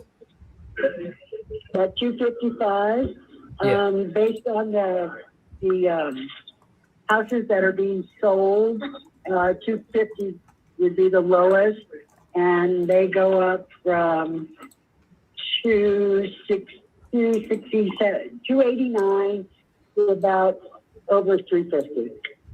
So it's and that's incoming. Everybody's revamping and remodeling, and they're nice size houses. I think one of the problems is we're on a street called Montwood, which is a fairly large street. Yeah. And there's only 2 times of the day that cars get backed up from the light, and that's morning taking kids to school, and around 4 people picking them up and getting off work. Yeah. Yeah, I see that. It is quite a big street here. Yours is the one with the brick siding? It's got, it is a brick house. Yeah. I wish I knew the address behind me, because I'd tell you to look at that house and see what you think. Because I think that was going for 4.25. Okay. Yeah. So because I'm on the street, it's not, the houses behind me are much more expensive. Okay. But you can't hear the traffic. The only thing you hear is the sirens and things. Police, fire trucks. Gotcha. I'm actually curious. I mean, that 255 is right around that retail price. What's stopping you from just listing it with a realtor? Well, I just sold my other house, and it was somebody come up, and I know it's a fixer-upper, so it's like, this is what I want in my pocket. So I don't want to pay another penny. I want $250 in my pocket. However you do it, it's fine. And he said, well, I have somebody that'll do, $600 to do the deed and everything. And she's a realtor, but she's not going to charge me because she's my friend. Okay. So that's what I want in my pocket, and I think that's a fair deal. Okay. Does the house need any major work to it, or can you kind of describe what needs to be done? Okay, there's a parquet floor. There's square tiles in the kitchen. 1, 2, 3 rooms have carpet. Well, the dining room, the living room has carpet. The front bedroom has carpet. I don't want to do anything, because as soon as I put carpet in, somebody's going to say, no, I want tile throughout. As soon as I put tile, somebody's going to say, I don't like that color tile. We have to take that out. Well, too bad. If you want to do, I'm going to sell it as is. Mm-hmm. And if you say, well, I don't like this bathroom floor, change it. I'll say, okay, I'll change it, but I'm going to add that. If it costs me $10,000 to change it, I'm upping to $265. Either I can pay for it or you can pay for it. But I don't know would want it, and I don't know what their tastes are, so I don't want to do anything, if that makes any sense. No, that makes sense. Well, I mean, my thing is I want to make sure it's 2026 standards and up to code. Basically, make everything look really nice for a new family to live in. You know what I mean? Right. I just had the outside done. The only thing I need to do is put, I want to say GF5, and I don't know if that's the term in the kitchen and the 2 bathrooms. Mm-hmm. But other than that, I've had, a couple of people I know that are realtors come over, and, they looked around and said, yeah, with the market going up, you can get into a new house in a decent neighborhood for under 300, 289, but then it's everything else. So I think it's a fair offer. I think the house is in good condition. If you don't like paneling, then paint over or take it down. If you don't like parquet floor, take it up, put carpeting, put tile throughout the whole house. I mean, it's kind of up to you. But I don't want to do things, one, because I'm not that creative in decorating, and 2, why should I spend the money when I'm leaving? If you want the house, fine. If you don't, fine. I don't have to move. I would like to move. I see. Okay, let me ask you this, like roughly dollars and cents wise, how much do you think it would cost me to do all the updating in your house to get it up to retail? Well, how about if you text me your name and the number that you're calling from, I will send you some pictures and you can decide. Okay. But I just come back from a trip, and the house is messy and it's got stuff all over, but it's not too bad. Yeah. So Maria, I just want to shoot straight with you based on what I'm seeing for that selling in your area. I mean, I'm seeing like 280, like you said, 295 to 260, somewhere in that range. Right. The issue is though, I am an investor. Right. And if I were to buy this off you for 250, I have to worry about, paying the closing costs and the realtor commission fees plus all other. Say again? Would we need a realtor? No, I'm not going to be listing it myself. So I'm hoping to fix and flip this to make a little money. Obviously I do want to get you as much money as I can in your pocket, but I also have to be fair to my business. Okay. And we're more about the speed and convenience, and whether that's important to you, or if you want to, have it closer to that 250 number, I think your best bet would be to go with that realtor. Yeah. I would ask you to check the houses behind mine, the 2 streets behind mine in that area, and look at those prices, because the people on the street, they are fixing things up in order to be comparable with the other houses behind us. Okay. Yeah, I mean, it'd be even better if you knew their contact number so I can give them a call too. Oh, I don't know. I don't even know the street behind me. Okay. So That's I all was right. just saying, if you have a map and you've looked up, Montwood Street and know about it, then go ahead and see what street's behind it on the map. Yeah. I got you. Yeah. So, but really, pleasure talking to you, Maria. I'm afraid that 250 is too high for me to take on as an investor. But let's say, what's it called? You change your mind and say, "Hey, Julius, I really need to get out of here." Where speed and convenience is really important to me right now. Then in that case, you can always just give me a call. Okay. Okay. All right, Maria. I appreciate it. Yeah. Thank you for calling. Yeah. Also, the food order that I heard you ordering food earlier made me kind of hungry. Well, we are at my sister's in town with her husband, my brother-in-law, and so we're at a German restaurant that has on Sunday all you can eat schnitzel. Oh my And goodness. there's different kinds of them. And so that's what we're doing. All right. I'll definitely order some German food later then. Okay. You take care. All right. You too. God bless. Bye bye. Okay. Bye-bye. God bless.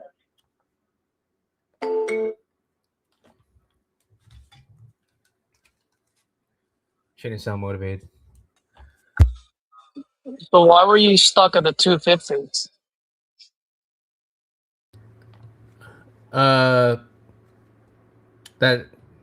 Didn't ask. No. Why were you stuck at the 250? What do you mean by I'm stuck at the 250? You asked her how much she was looking to get for it the first go around, right? That was your first question. And then the king closed your formula. What did she say? Yeah, 250. Okay. At the end of the call, how much does she want for it, or how much does she need? Yeah, I didn't get that. So I guess my question is, why did you give up? There's no right or wrong answer. I just want to know why you gave up. I just forgot to ask, why is that 250 so important to you? No, forget that you forgot to ask. Who cares about what you forgot? I'm saying, why is 250 a number in your head still? What do we always say? The first number is a what? Fuck off number. So then why are you still operating off of 250? Yeah.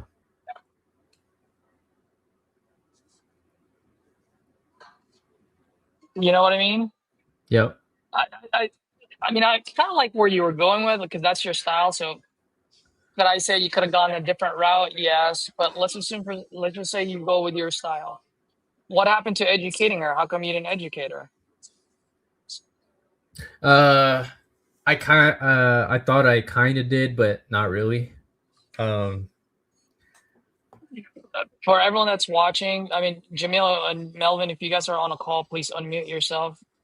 This is just a training, but phone calls always trump any type of training. So, Julius, pull up your calculator for me. Yeah, it's up.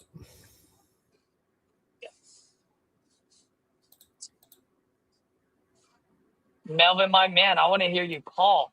I'm going to be here for another 28 minutes. Let's go.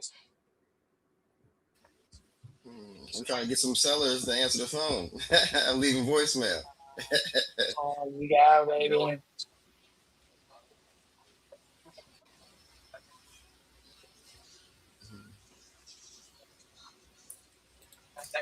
It's good listening to you guys, though. You guys are doing good.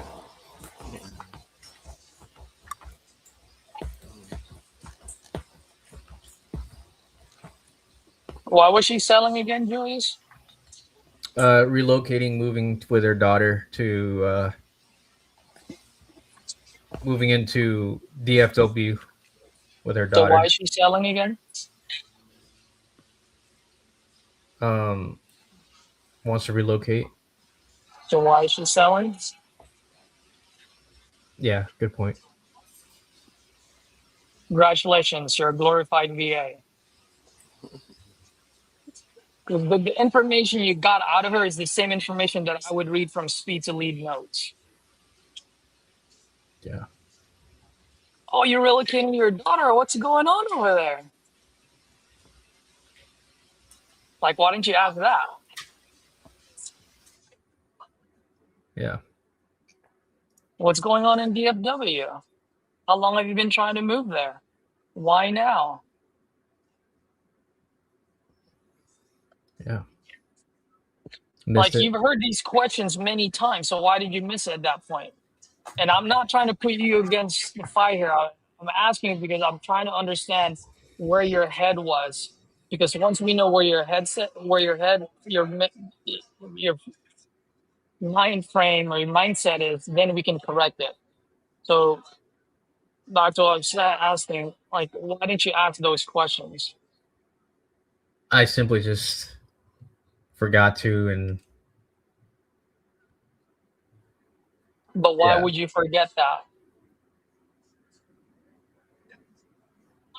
Were you comping? Were you underwriting? No, I was just completely just like default to the King Closer formula, just like going through the motions.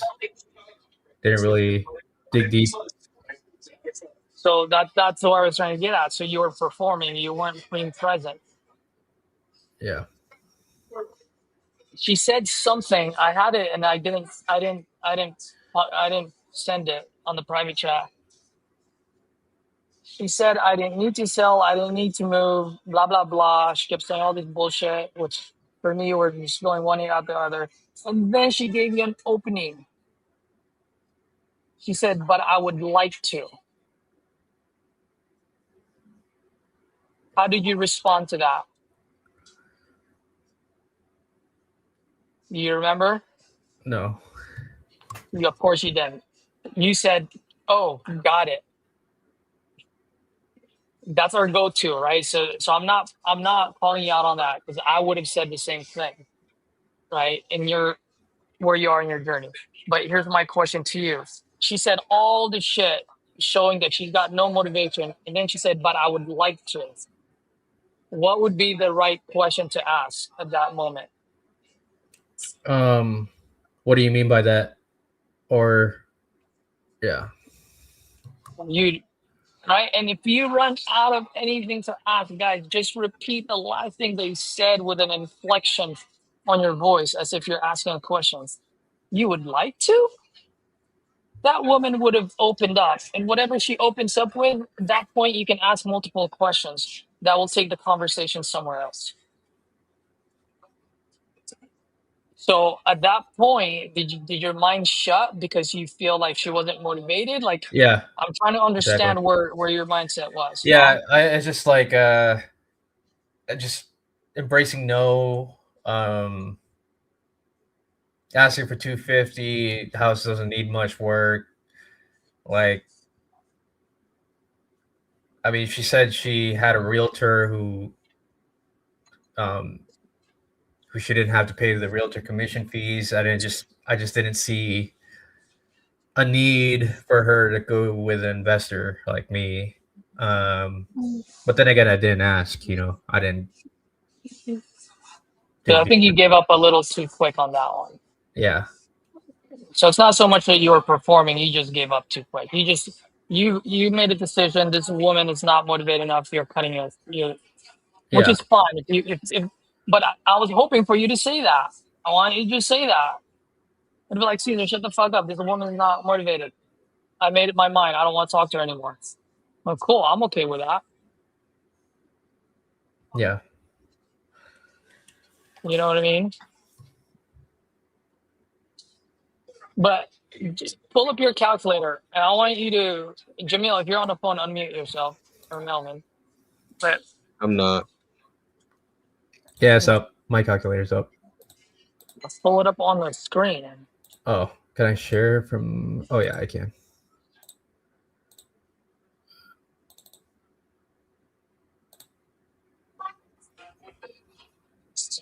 Right. I'm just a regular seller.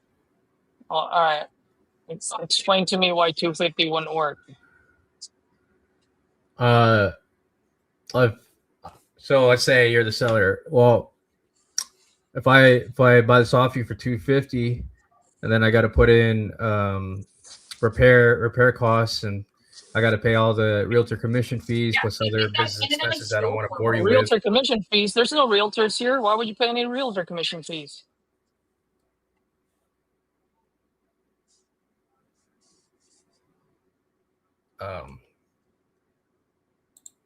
What do you mean by no realtors here? There's no rule. Am I not selling this off market, Joyce? You have a realtor? I don't have a fucking realtor. It's not on Zillow. Why are you paying realtor fees?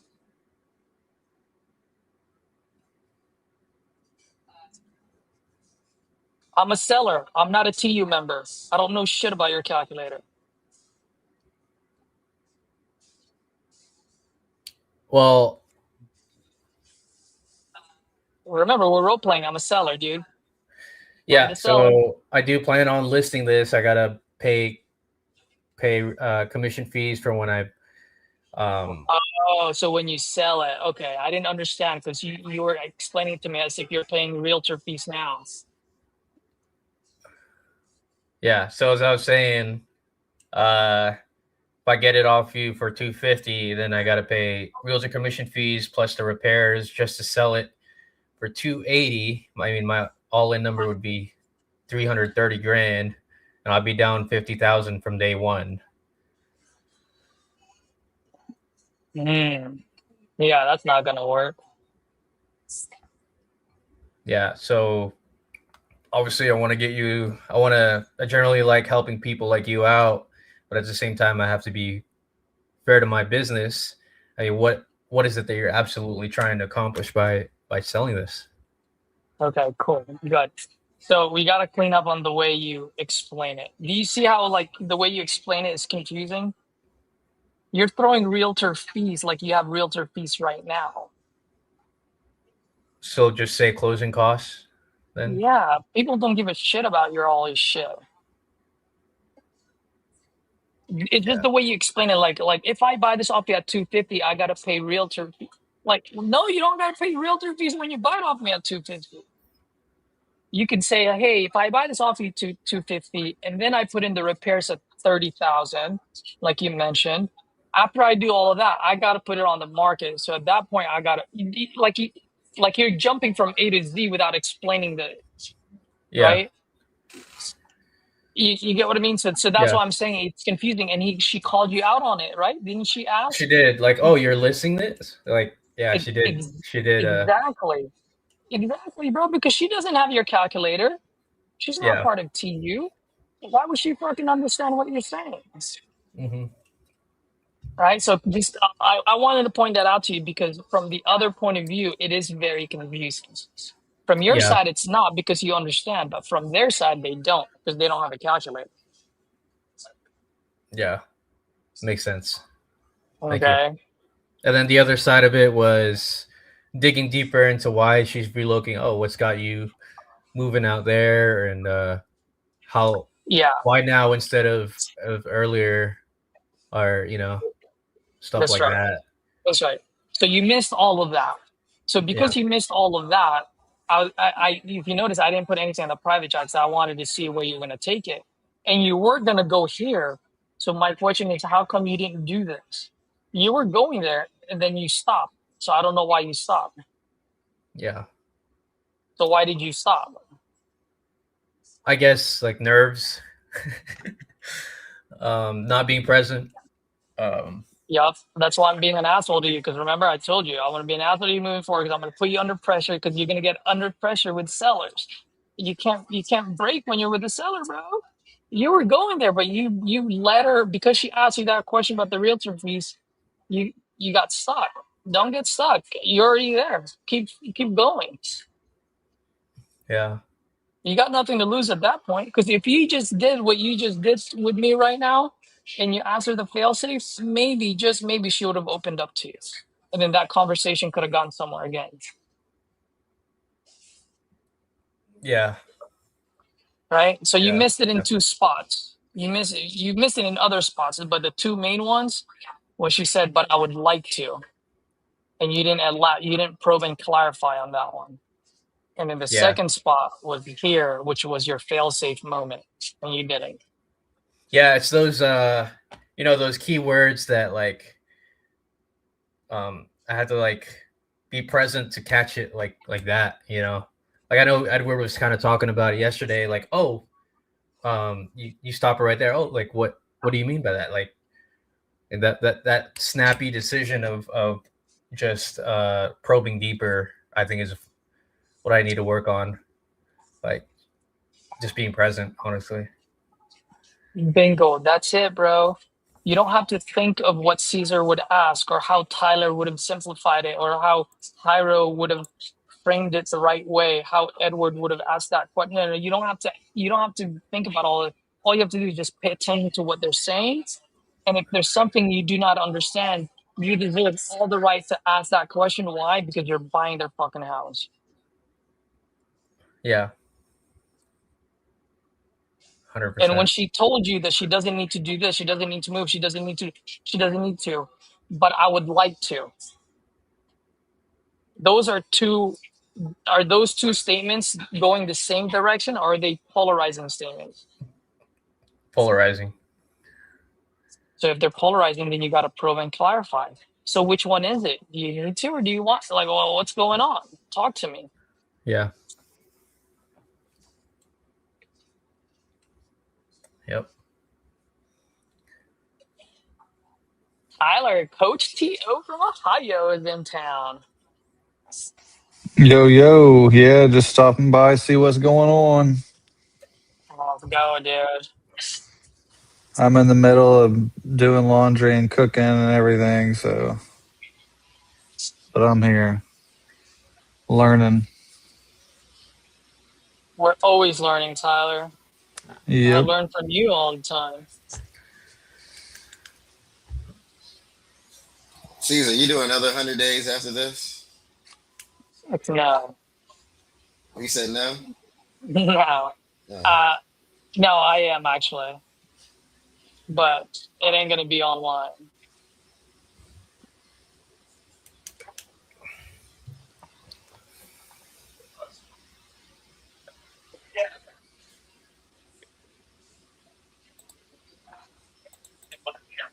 All right, I'm calling it for today. I'll see y'all tomorrow.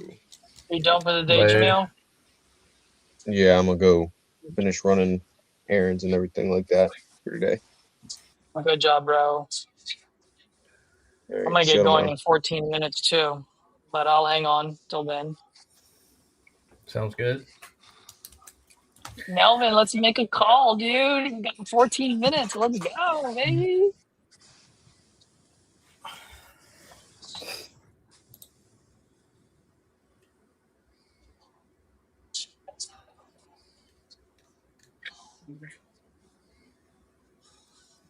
Tyler, if you ever get a deal from in Waco, Texas, Jesse Barco is the man. Noted. He's such a savage. I had him walk the property because the guy just had a stroke, couldn't get me pictures. So I was like, hey, man, walk it for me and blah, blah. He calls me and goes, man, I'm sorry. I was like, well, what are you apologizing for? Dude, I negotiated on your behalf. I'm like, what are you apologizing for? I'm like, you know what you're doing? This is the guy that didn't want to give me a price. And then finally, when he did, he said 170. Instantly, within 30 seconds, went down to 150. After 20 minutes of phone call, he went down to 140. He's like, can you do 130? And I was like, no, 110 is the most. And then I even said, maybe I may be able to do 120, but I really like 110. And then, so it was a 2-call close. I had to call him the next day. The next day, I was like, you remember our conversation? He's like, yeah. He goes, so you're at 110? I'm like, yeah. He goes, can you do 115? And I'm like, That's yes. awesome. And then he walked the property yesterday and he got it down to 95 Dang. off of a walk. And I just sent over an assignment right now for 135. Hell yeah. He had 5 walkthroughs today. That's sick. But can't celebrate too much, you know. It ain't over until it gets across the finish line. But at least it's moving, you know.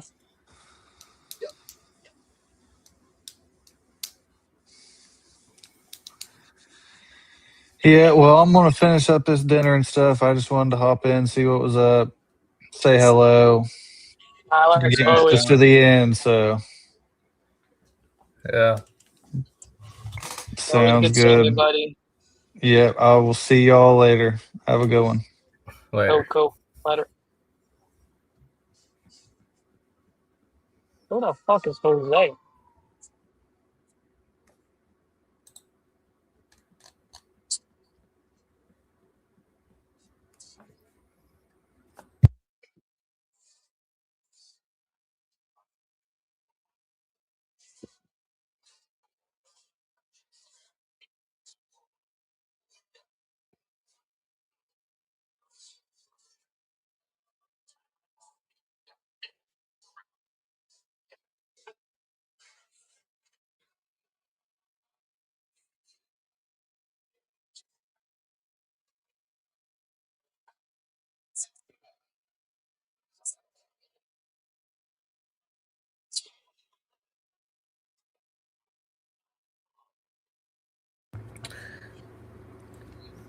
Caesar, so Lee, that Lee guy, he made you put a EMD down.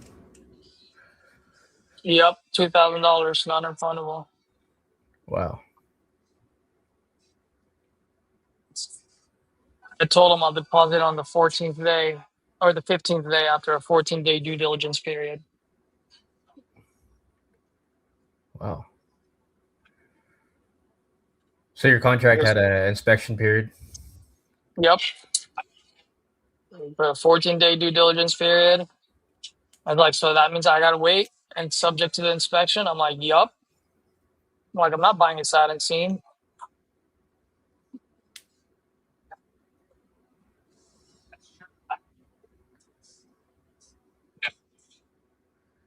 Did he hit you with, are you a buyer? Yup. Okay. I got to listen to that. Yep. He's like, you invest or you gonna move in here? I'm like, oh no, I'm an investor. I'm not moving in there.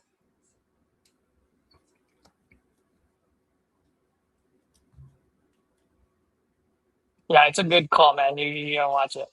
I gotta watch it. It was my second call for the day. It was sick, dude. I got him dead straight. I hit him dead straight in the eyes, right between his eyes.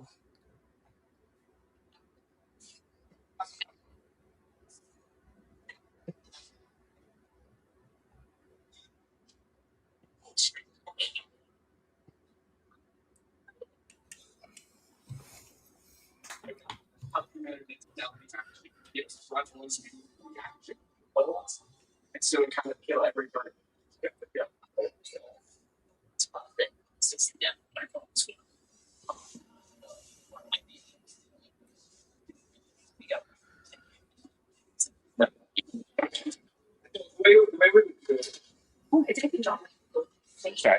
Oh, no worries, bro. Thank you.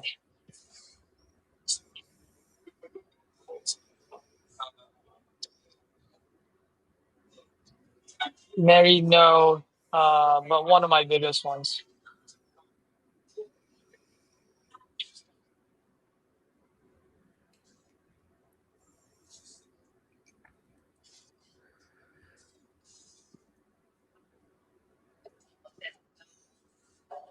So joyous. Yeah. Like, I tell you, like, I just want you to understand, you're good now, bro. Like, before you had a lot of fear of, like, even just picking up the phone. Now you're good. Like, your intro is really good, man. Like, you have a lot of good things. Now I just need you to pay attention. You already know all the other things. Just believe in yourself that you can go to any of them at any given time. You know the Yeah. pink was your formula to the T at this point. You just need to stay present. Just stay present, bro. Just stay present. You notice I didn't even help you comp that property. Yeah. I just You put know it out why, there right? yeah. Because we want to focus on the pain and motivation. No, that's not the reason. Well, yeah, that's the reason. That's the other reason why. But what's the other reason why? Just to help me get better at it, I guess. Was it hard to comp? Not really. This one was not too bad. What do you mean not too bad? Did it take you more than one click to find the comp? No, just one click, or literally just a. His neighbor sold for $295, right? That's how you knew. Yeah. So there was no reason for me to help you. You already got the perfect comp. Yeah. No, I just like putting it down there just in case I struggle. Yeah, no, I understand. But that's the reason why I didn't respond to it. I I get understand you. why you put it there, but when I saw it, I was like, oh no, I'm not gonna help this fucker. Like he knows. The point that I'm saying is you know enough now. Yeah. Right. 3 months ago, I might have helped you with that, but now, no. I saw it like literally in 30 seconds. Like, no, he doesn't need my help on that. Yeah. So then at that point, now it's just pay attention. But the one with Lee, Ferguson, that the one that sold just down the street for $270. I didn't, put two and two together. I missed that one. That one I needed help with. I didn't know what. Right now, that's the biggest thing, Uh-huh. So going in and renting and doing things like that would bother us a little bit. That's why we're not in a full decision yet, Plus, we're doing remodeling. We have been for a while. So. Okay. And as we spoke before, I said you were like maybe 6 months out, or maybe looking at around that time, or that's still the case? Well, we're not sure. We're still at the same spot where we're still trying to decide what's best. There's a lot we don't like. There's going to be a lot more people moving in town and things like that. We already have violence here, But at the same time, I don't want to just be harsh and move and not think about things, Right. I think we spoke before. You mentioned you had some violence in the area. Can you tell me a little more about that?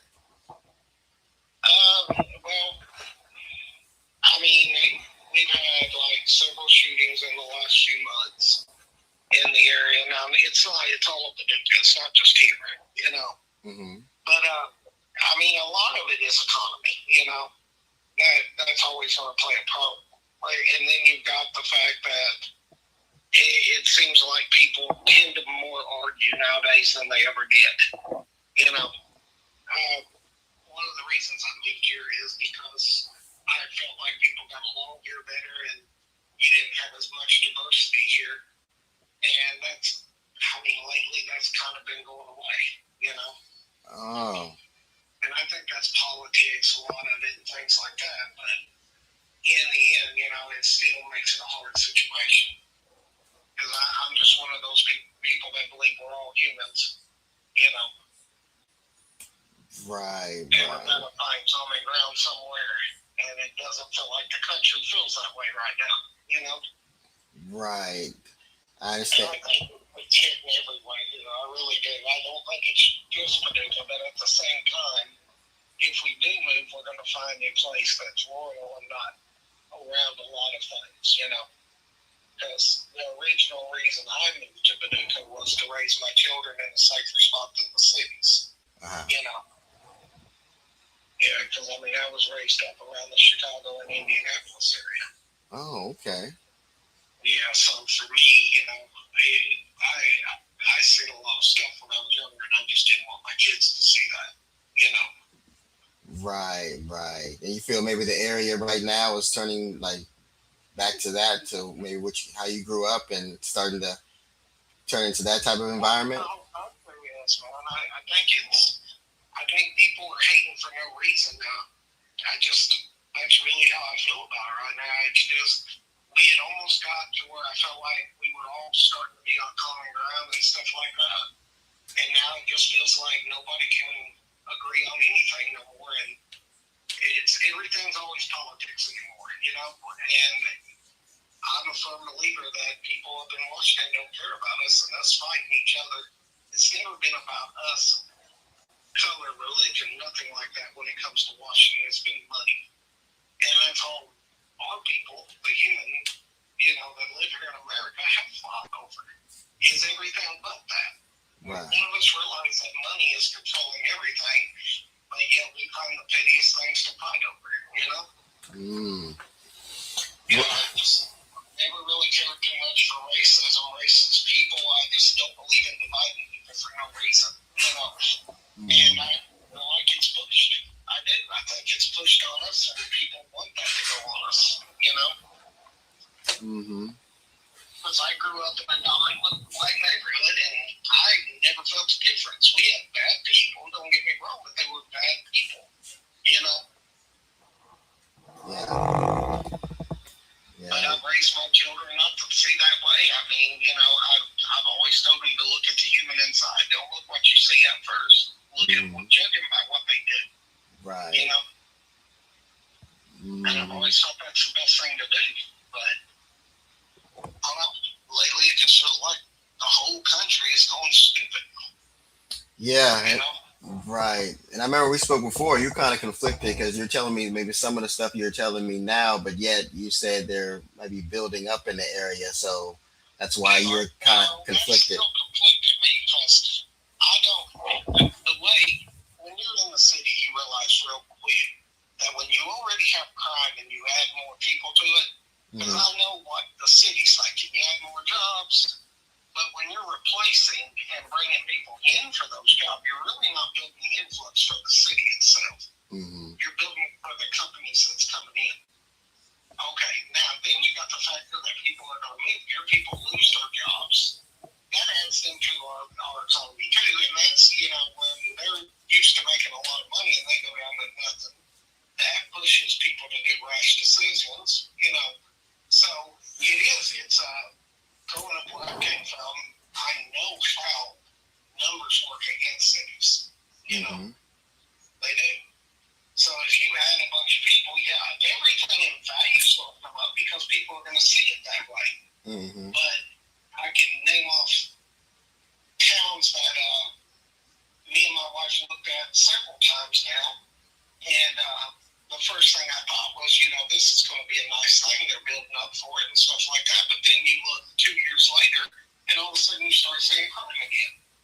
You know, it doesn't matter what you do. People are just going to be humans, and unfortunately, it's been this way since the beginning of time.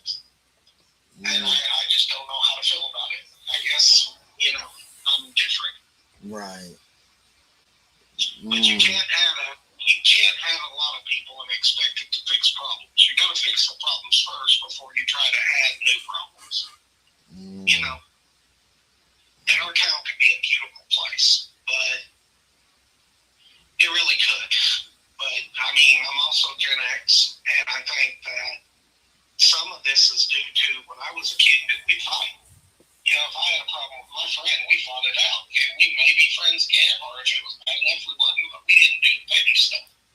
Nowadays, you got 13-year-olds killing people, you know, just because they got mad over a game. That was one of the incidents we had the other day. That they were playing a video game online, and the one kid talked another friend into luring a 17-year-old out. 13-year-old shot.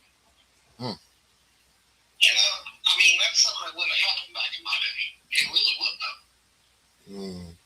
You know, and if it did, it was very few cases. Now it's becoming common. You know. Yeah, definitely understand that, everything you're saying. Yeah, it's just, I think that as humans, we have to get back. We do. We have to get back to where we start looking at each other again. And I'm not saying back in the 50s, I'm saying back 10 years ago. This country wasn't great back in the 50s. We built ourselves on a lie. But if we would have progressively kept moving, we could have all fit together, you know. But everybody got stuck on who was president, who wasn't, whose movement, Democrat or Republican, and then you get this fight amongst everybody. I have never seen a place up until this last, I'd say, right at 15 years where politics made your friends. I have never seen it before in this country, and that's where it is now. You know, you take the Reagan years, you had Republicans, you had Democrats. Nobody fought. The American citizens didn't fight about who was in Washington. They didn't. Now they're fighting over it. You know, you might have argued the points about it, but you didn't fight over it. Now you got, it's just become crazy in this country. You know, and to act like violence hasn't been a part of humanity is crazy. I'm a Christian, and I know violence started in this country, or in this world before it ever started, you know, before the world was populated. You know. Yeah, I get that. Well, James, let me ask you something. So, you've explained to me, you shared me as many reasons why I guess you were thinking about maybe moving on and moving in the area, in the area. But could you share with me, you know, briefly, if you can, I mean, some reasons why you are, you know, why you want to stay put? Well, we're not at that point yet. We're just at a point of debate. Money is a big thing, right? Because if we move, and let's say we sell this lower, that puts us in this point where we're back to making house payments again, and we're only a few years of paying this house fully off. You know, that's a big debate in our mind because we have a car payment, we have kids, you know. Yeah, we're taking care of my mother that's elderly, you know. Right. So money is tight for us. You know, I'm disabled, my wife's disabled. So we've been in, I know people think you live good off disability. You really don't. You know, especially when you got children. So, I mean, for us, it's more of the fact of stableness. I can deal with a lot of things, but knowing I have a roof over my head every night is a major relief on me. Right. You know, I mean, I've said over 1,000 times the electricity and the house payment gets paid first, no matter what. Everything else is side points other than that. I can figure it out. So those two things. So that's where I'm at on why it's been such a harsh back and forth. Is I want to be able to buy a new place and not have to work on it and not have to deal with everything we're dealing with this house. Because we bought this house, you know, as a used home. And when you buy a house that's used, you're buying other people's problems. And then you add problems over the years that you've had, you know. Right. We foster cared kids, they've tore things up, you know. We've had family mess our stuff up. We're refixing everything, you know. But when we first moved into the house, it was used as a meth house for years. We had to come back and sterilize it, you know, get everything out from it. So, I mean, and plus we had to redo all the electricity in it. You know, every wire in this house right now, me and my friends put in. And then got it inspected and coded. You know, I bought a book and did it myself. So there's, you know, it just, I don't want to go through that again. You know, Okay. I don't. Well, how much you said? How much are you looking to get for this property, James? I really don't know because we bought it low. But at the time, you could buy houses low. You know, it's not like that anymore. I don't know because I got to look into the market, see what we could actually do because me and my wife, we're not getting younger, you know. Right. And I want to get to the point where I can go out on my bike. I have a 3-wheel Spider and enjoy life and not worry about everything, you know. I think everybody wants that though. You know, they want that peace of mind. For me, my peace of mind is getting out and just being able to ride for a few hours and not worry about what's going on with the world. You know. So I mean, until I look at the housing market, we do have the saddest part of all this is we have a chance to move to Texas. And I mean, in all honesty, we wouldn't even have to pay for the house, but then I would feel bad because I don't want nothing free, you know. So, I mean, my sister has really wanted us to move down where she's at. So if you move to Texas, how would you have a property for free? How does that work? How would that work? My sister, she bought into a new housing development there. And when she bought her house, she decided to buy the one across the street, and she just told us we could have it if we wanted it. Oh, seems like a good situation for you. Well, we say that, but I don't want something free. Well, you had to be it wouldn't have to be free. You could give her something. Yeah, I totally understand. You don't want to do that. Yeah, and then that puts me back in where I feel liable for house payments again. You know, when we would have this paid off. So I don't know yet, man. I mean, don't get me wrong. It's still a debate, but I could tell you I don't know yet. I really don't. And I'm just being honest with you because I don't want to hold you up and make you think, you know, or give you false hope. Oh, no, not at all. Not at all. Yeah. Yeah, I mean, if I move somewhere, it would be like that because there's nothing around her, you know.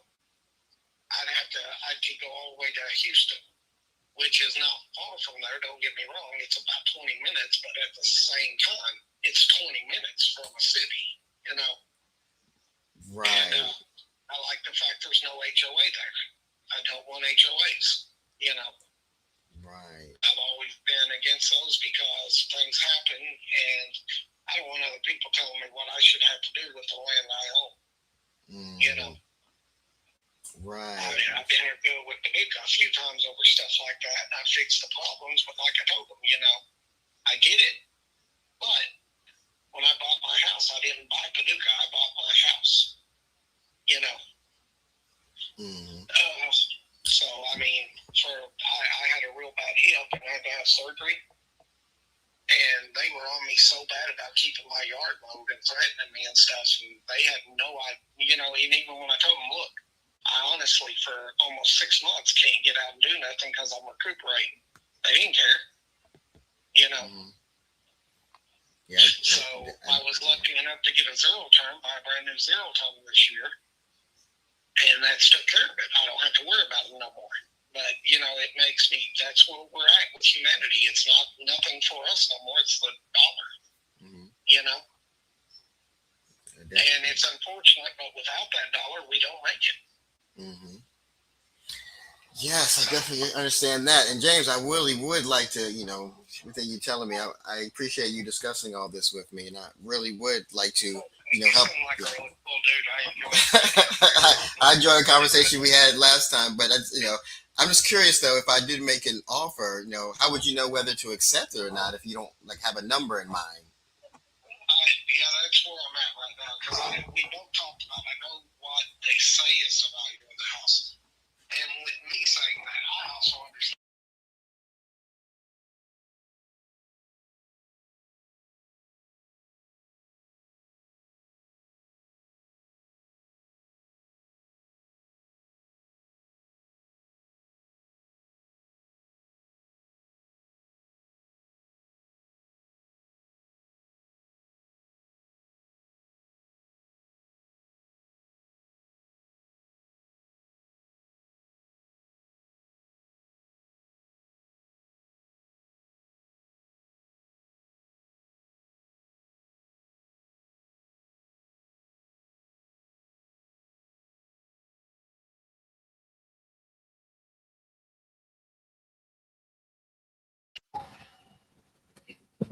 Okay. So 50,000 and get that. How much you still owe on the property, James? 14. Okay. So 14. Okay, it's not too much. And you are at least 50. Okay. Well, if that could make that work, I mean, you know, that's money in your pocket that you definitely can take down to Texas and hey, and you can give that to your sister for their property. You know, that's something to think about. Right. Yeah, but I mean, I don't know. I also have to get my wife to sign off on that. So, you know, because we do everything as a team for everything. What is it? What does your wife think about all this? Does she have the same feelings as you do? She wants to move quicker than I do. Oh. She was raised here.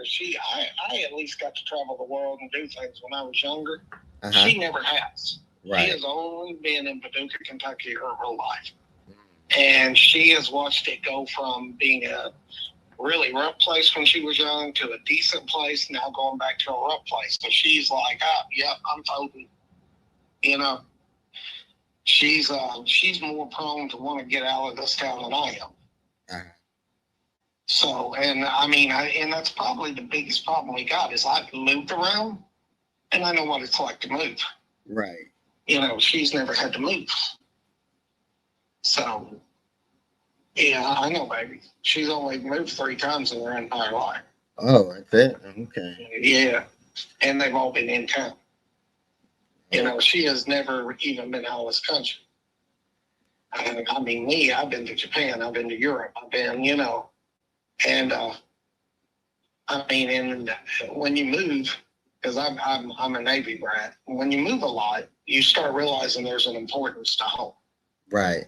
You know, so if I do make a move, it's going to be my final move, which I'm also in my 50s. I'm also disabled. So, I mean, for me, I don't want to do it no more.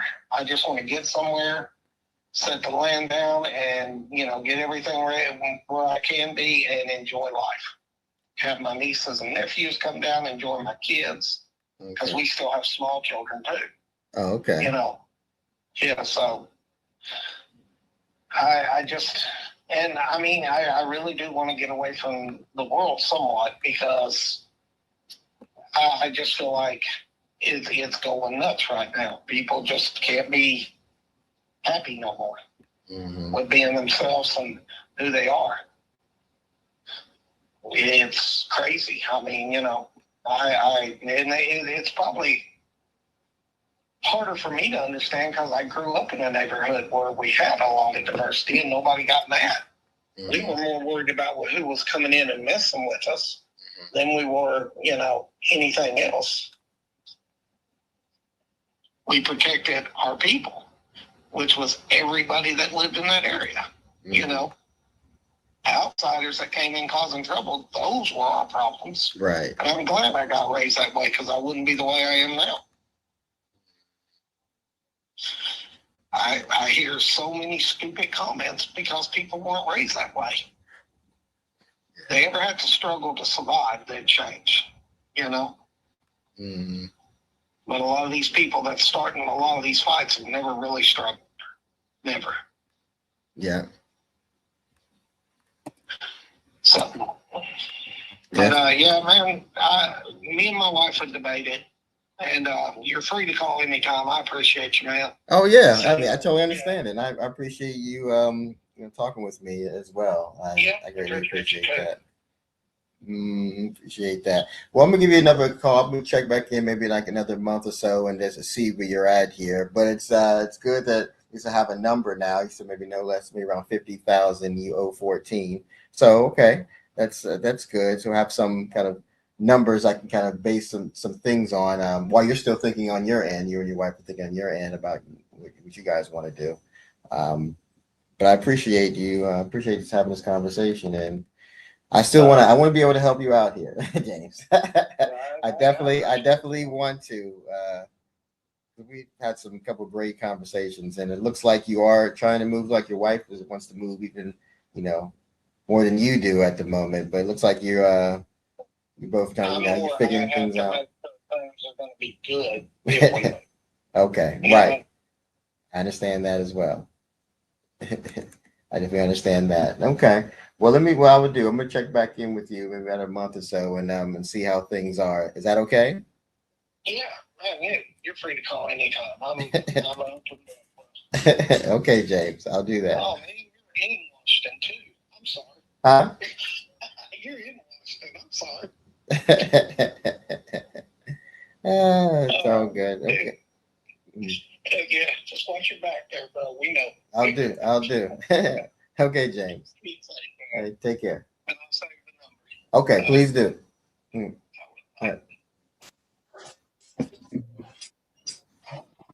All right, I gotta hop off quick, but I want to just quickly talk about it before I do.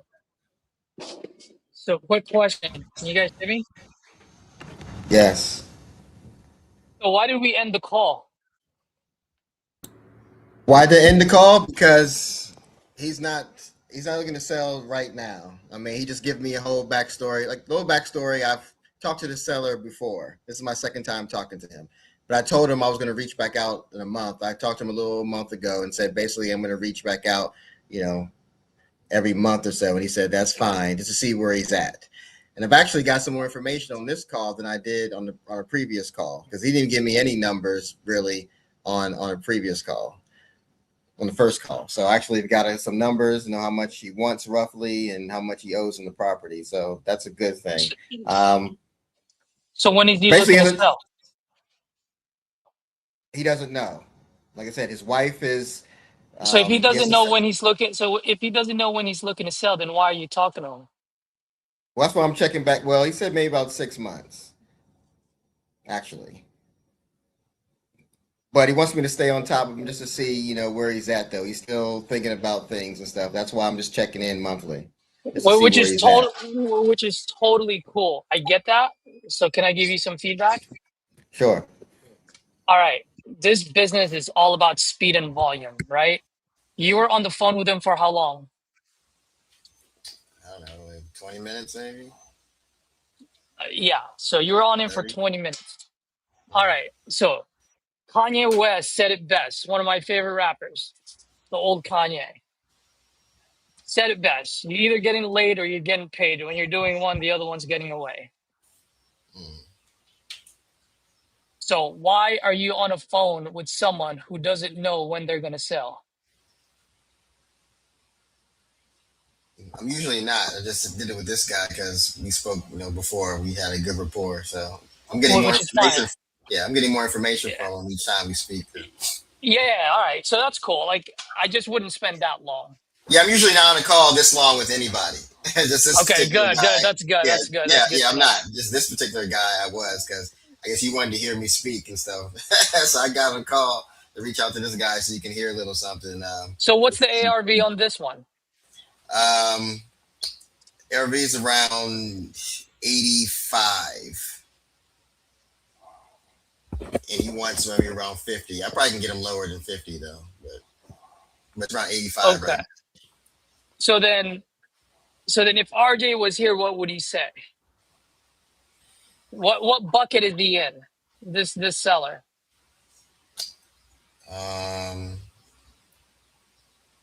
Motivated, but I mean I'm not sure about the price. I'm not sure if it's the right price or wrong price. I'm not How is motivated, he wrong price. how is he motivated?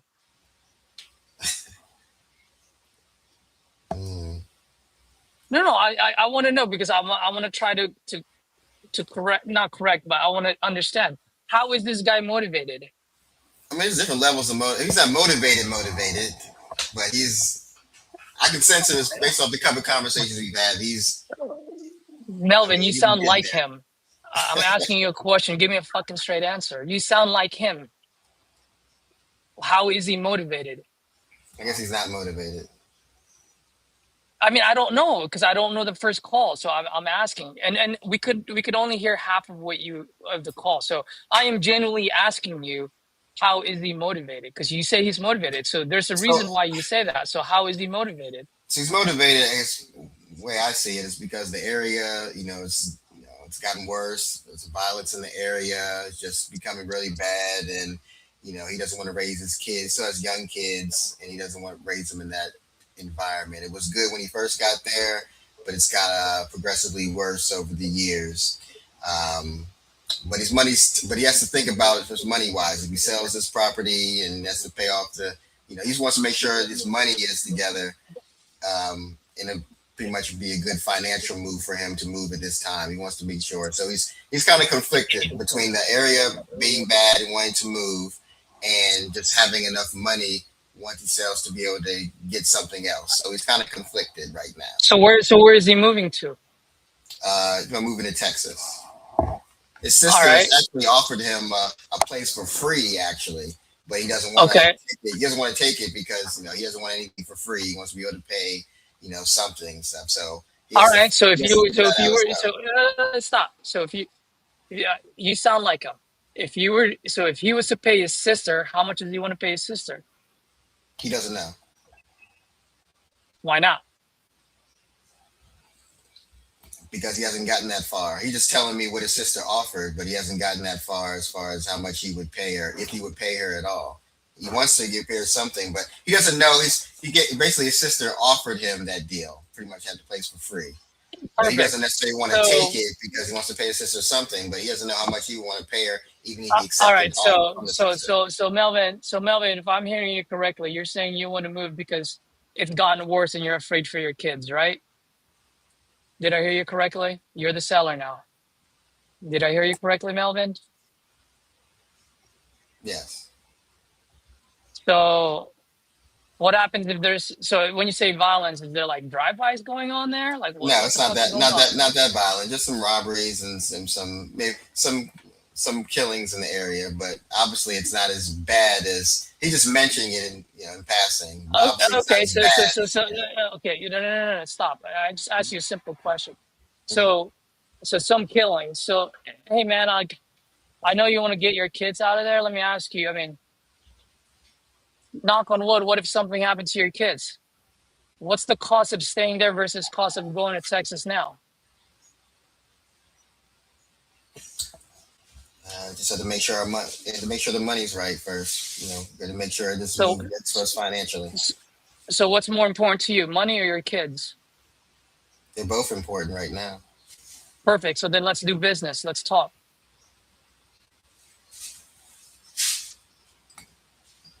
Still not quite ready though. You have to talk it over with my wife. Still not ready, but feel free to check back in. No, I'm not checking back in. You call me when you're ready, because my time is money, and you're wasting my time, and you're wasting my money. You want to take care of your kids, you want to get them out of violence, I'm your guy. But I ain't picking up the phone again until you're ready. I just hope I don't see you on the 8 News.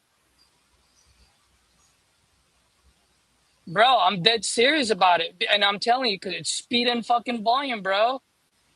You're going to call him again a month from now, and you're going to go through another 20, 30 minutes of the same bullshit when you can be talking to someone that's motivated, that's going to sell today.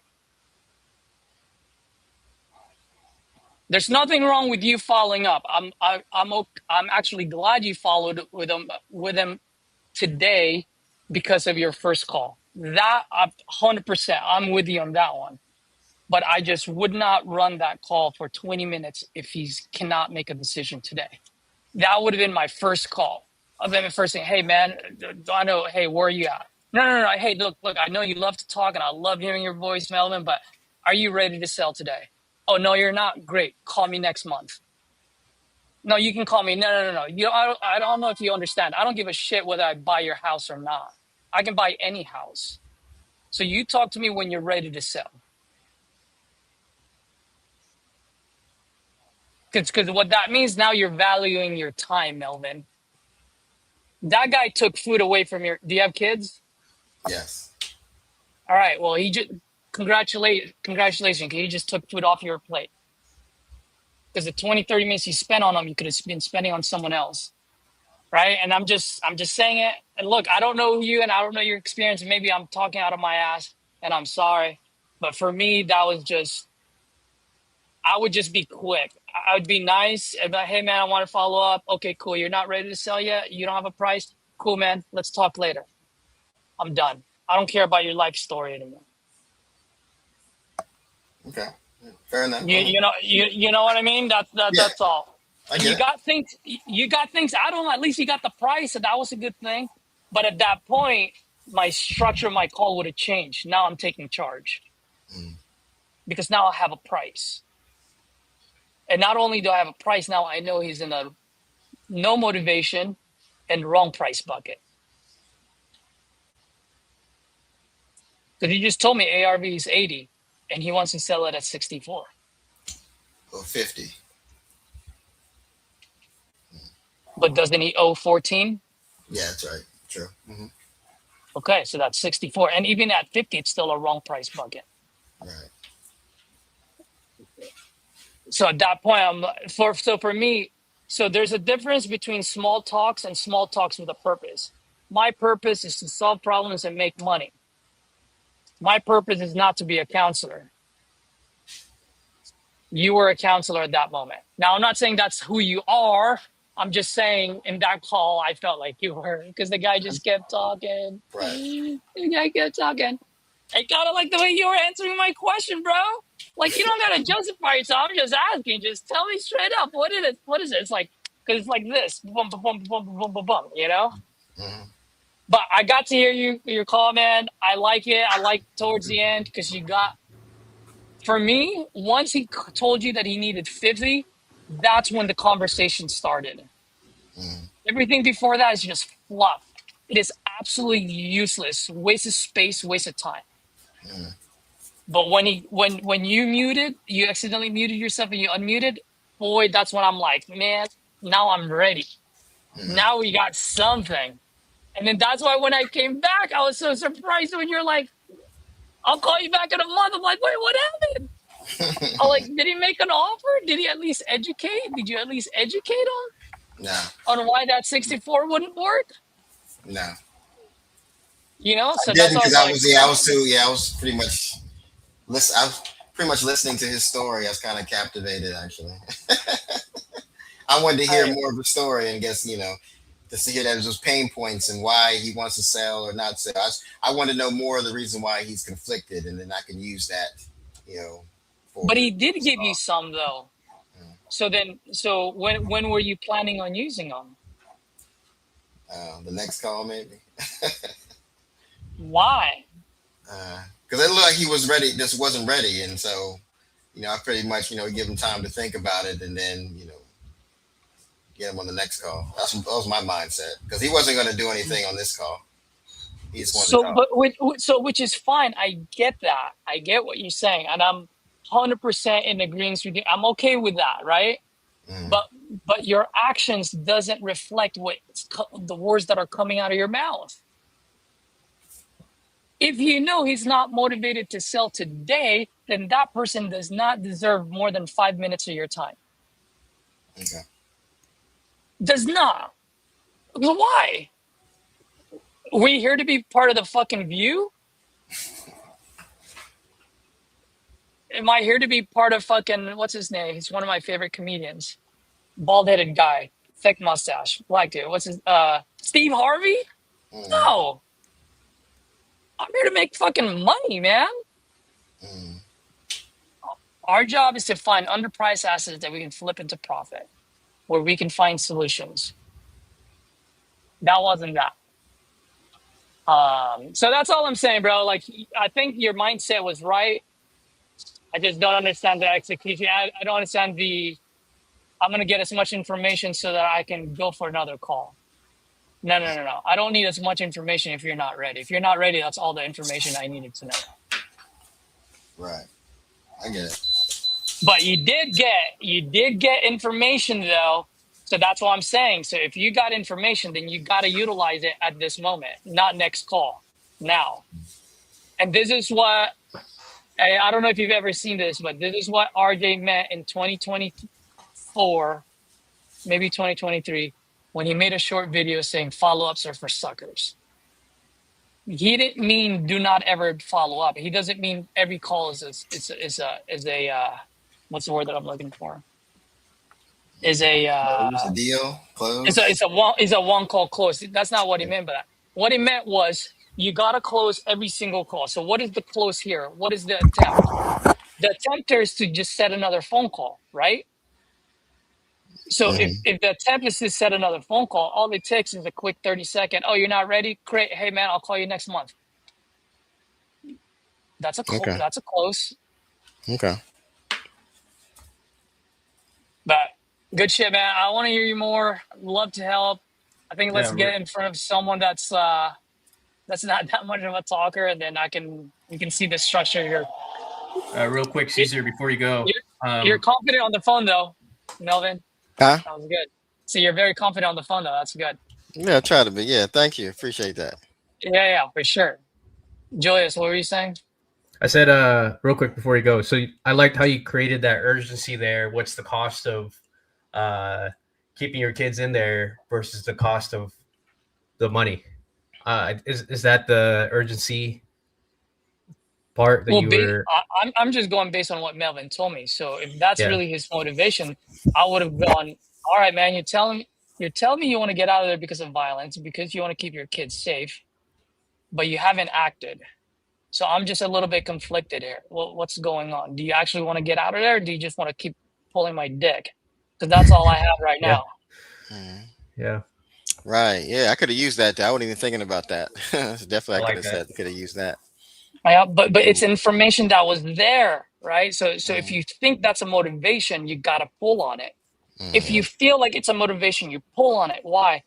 So I visualize things in my head. So if I feel it's a motivation, I'm pulling on that fucking string just to see if something falls out of the tree.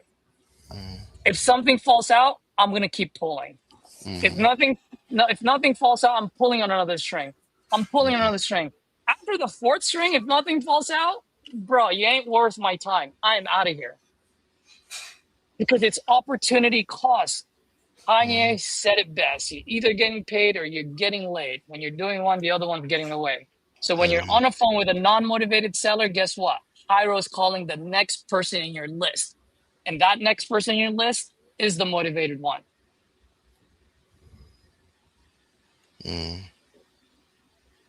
And not to mention, there's a bunch of our competitors are fucking idiots, but some of those idiots, they will just lowball the shit out of people, but they will lowball the shit out of 300 people today. And because they do that, they're going to come across someone that's going to say yes. No comping skills, no skills on how to talk to people. They're just like, oh, you want 300? Blah, blah, blah, blah, blah. Man, I can only offer you 100. But because they do it so quick, they're going to get to that number 89th lead on your list before you will. Mm-hmm. And just based on that, they're going to win. So for me, I hate that. I don't want that 19-year-old to fucking kick my ass just because he dialed more than I did. Mm-hmm. That will piss me off more than that will make me hit my head against the fucking wall. I'm dead serious, dude. I'm like, cool, man. I just want to say that, bro. Like, don't waste too much time on people that are not motivated and in the wrong price bucket. Yeah. Okay. Cool. Cool. All right, brother. I'll see you guys later. I got 3 more days on this. Feel free to hop on anytime, Melvin. You got my StreamYard link now. Mm-hmm. You go to my YouTube, turn on that notification. At least you get notified whenever I'm live, and you can just hop on it whenever. Cool. Will do. Great session today. Thanks for the call, guys. Melvin. That was great. All right. Appreciate it. Yeah, great call, man. Cool. Right. Later, guys. Peace. Bye. Okay.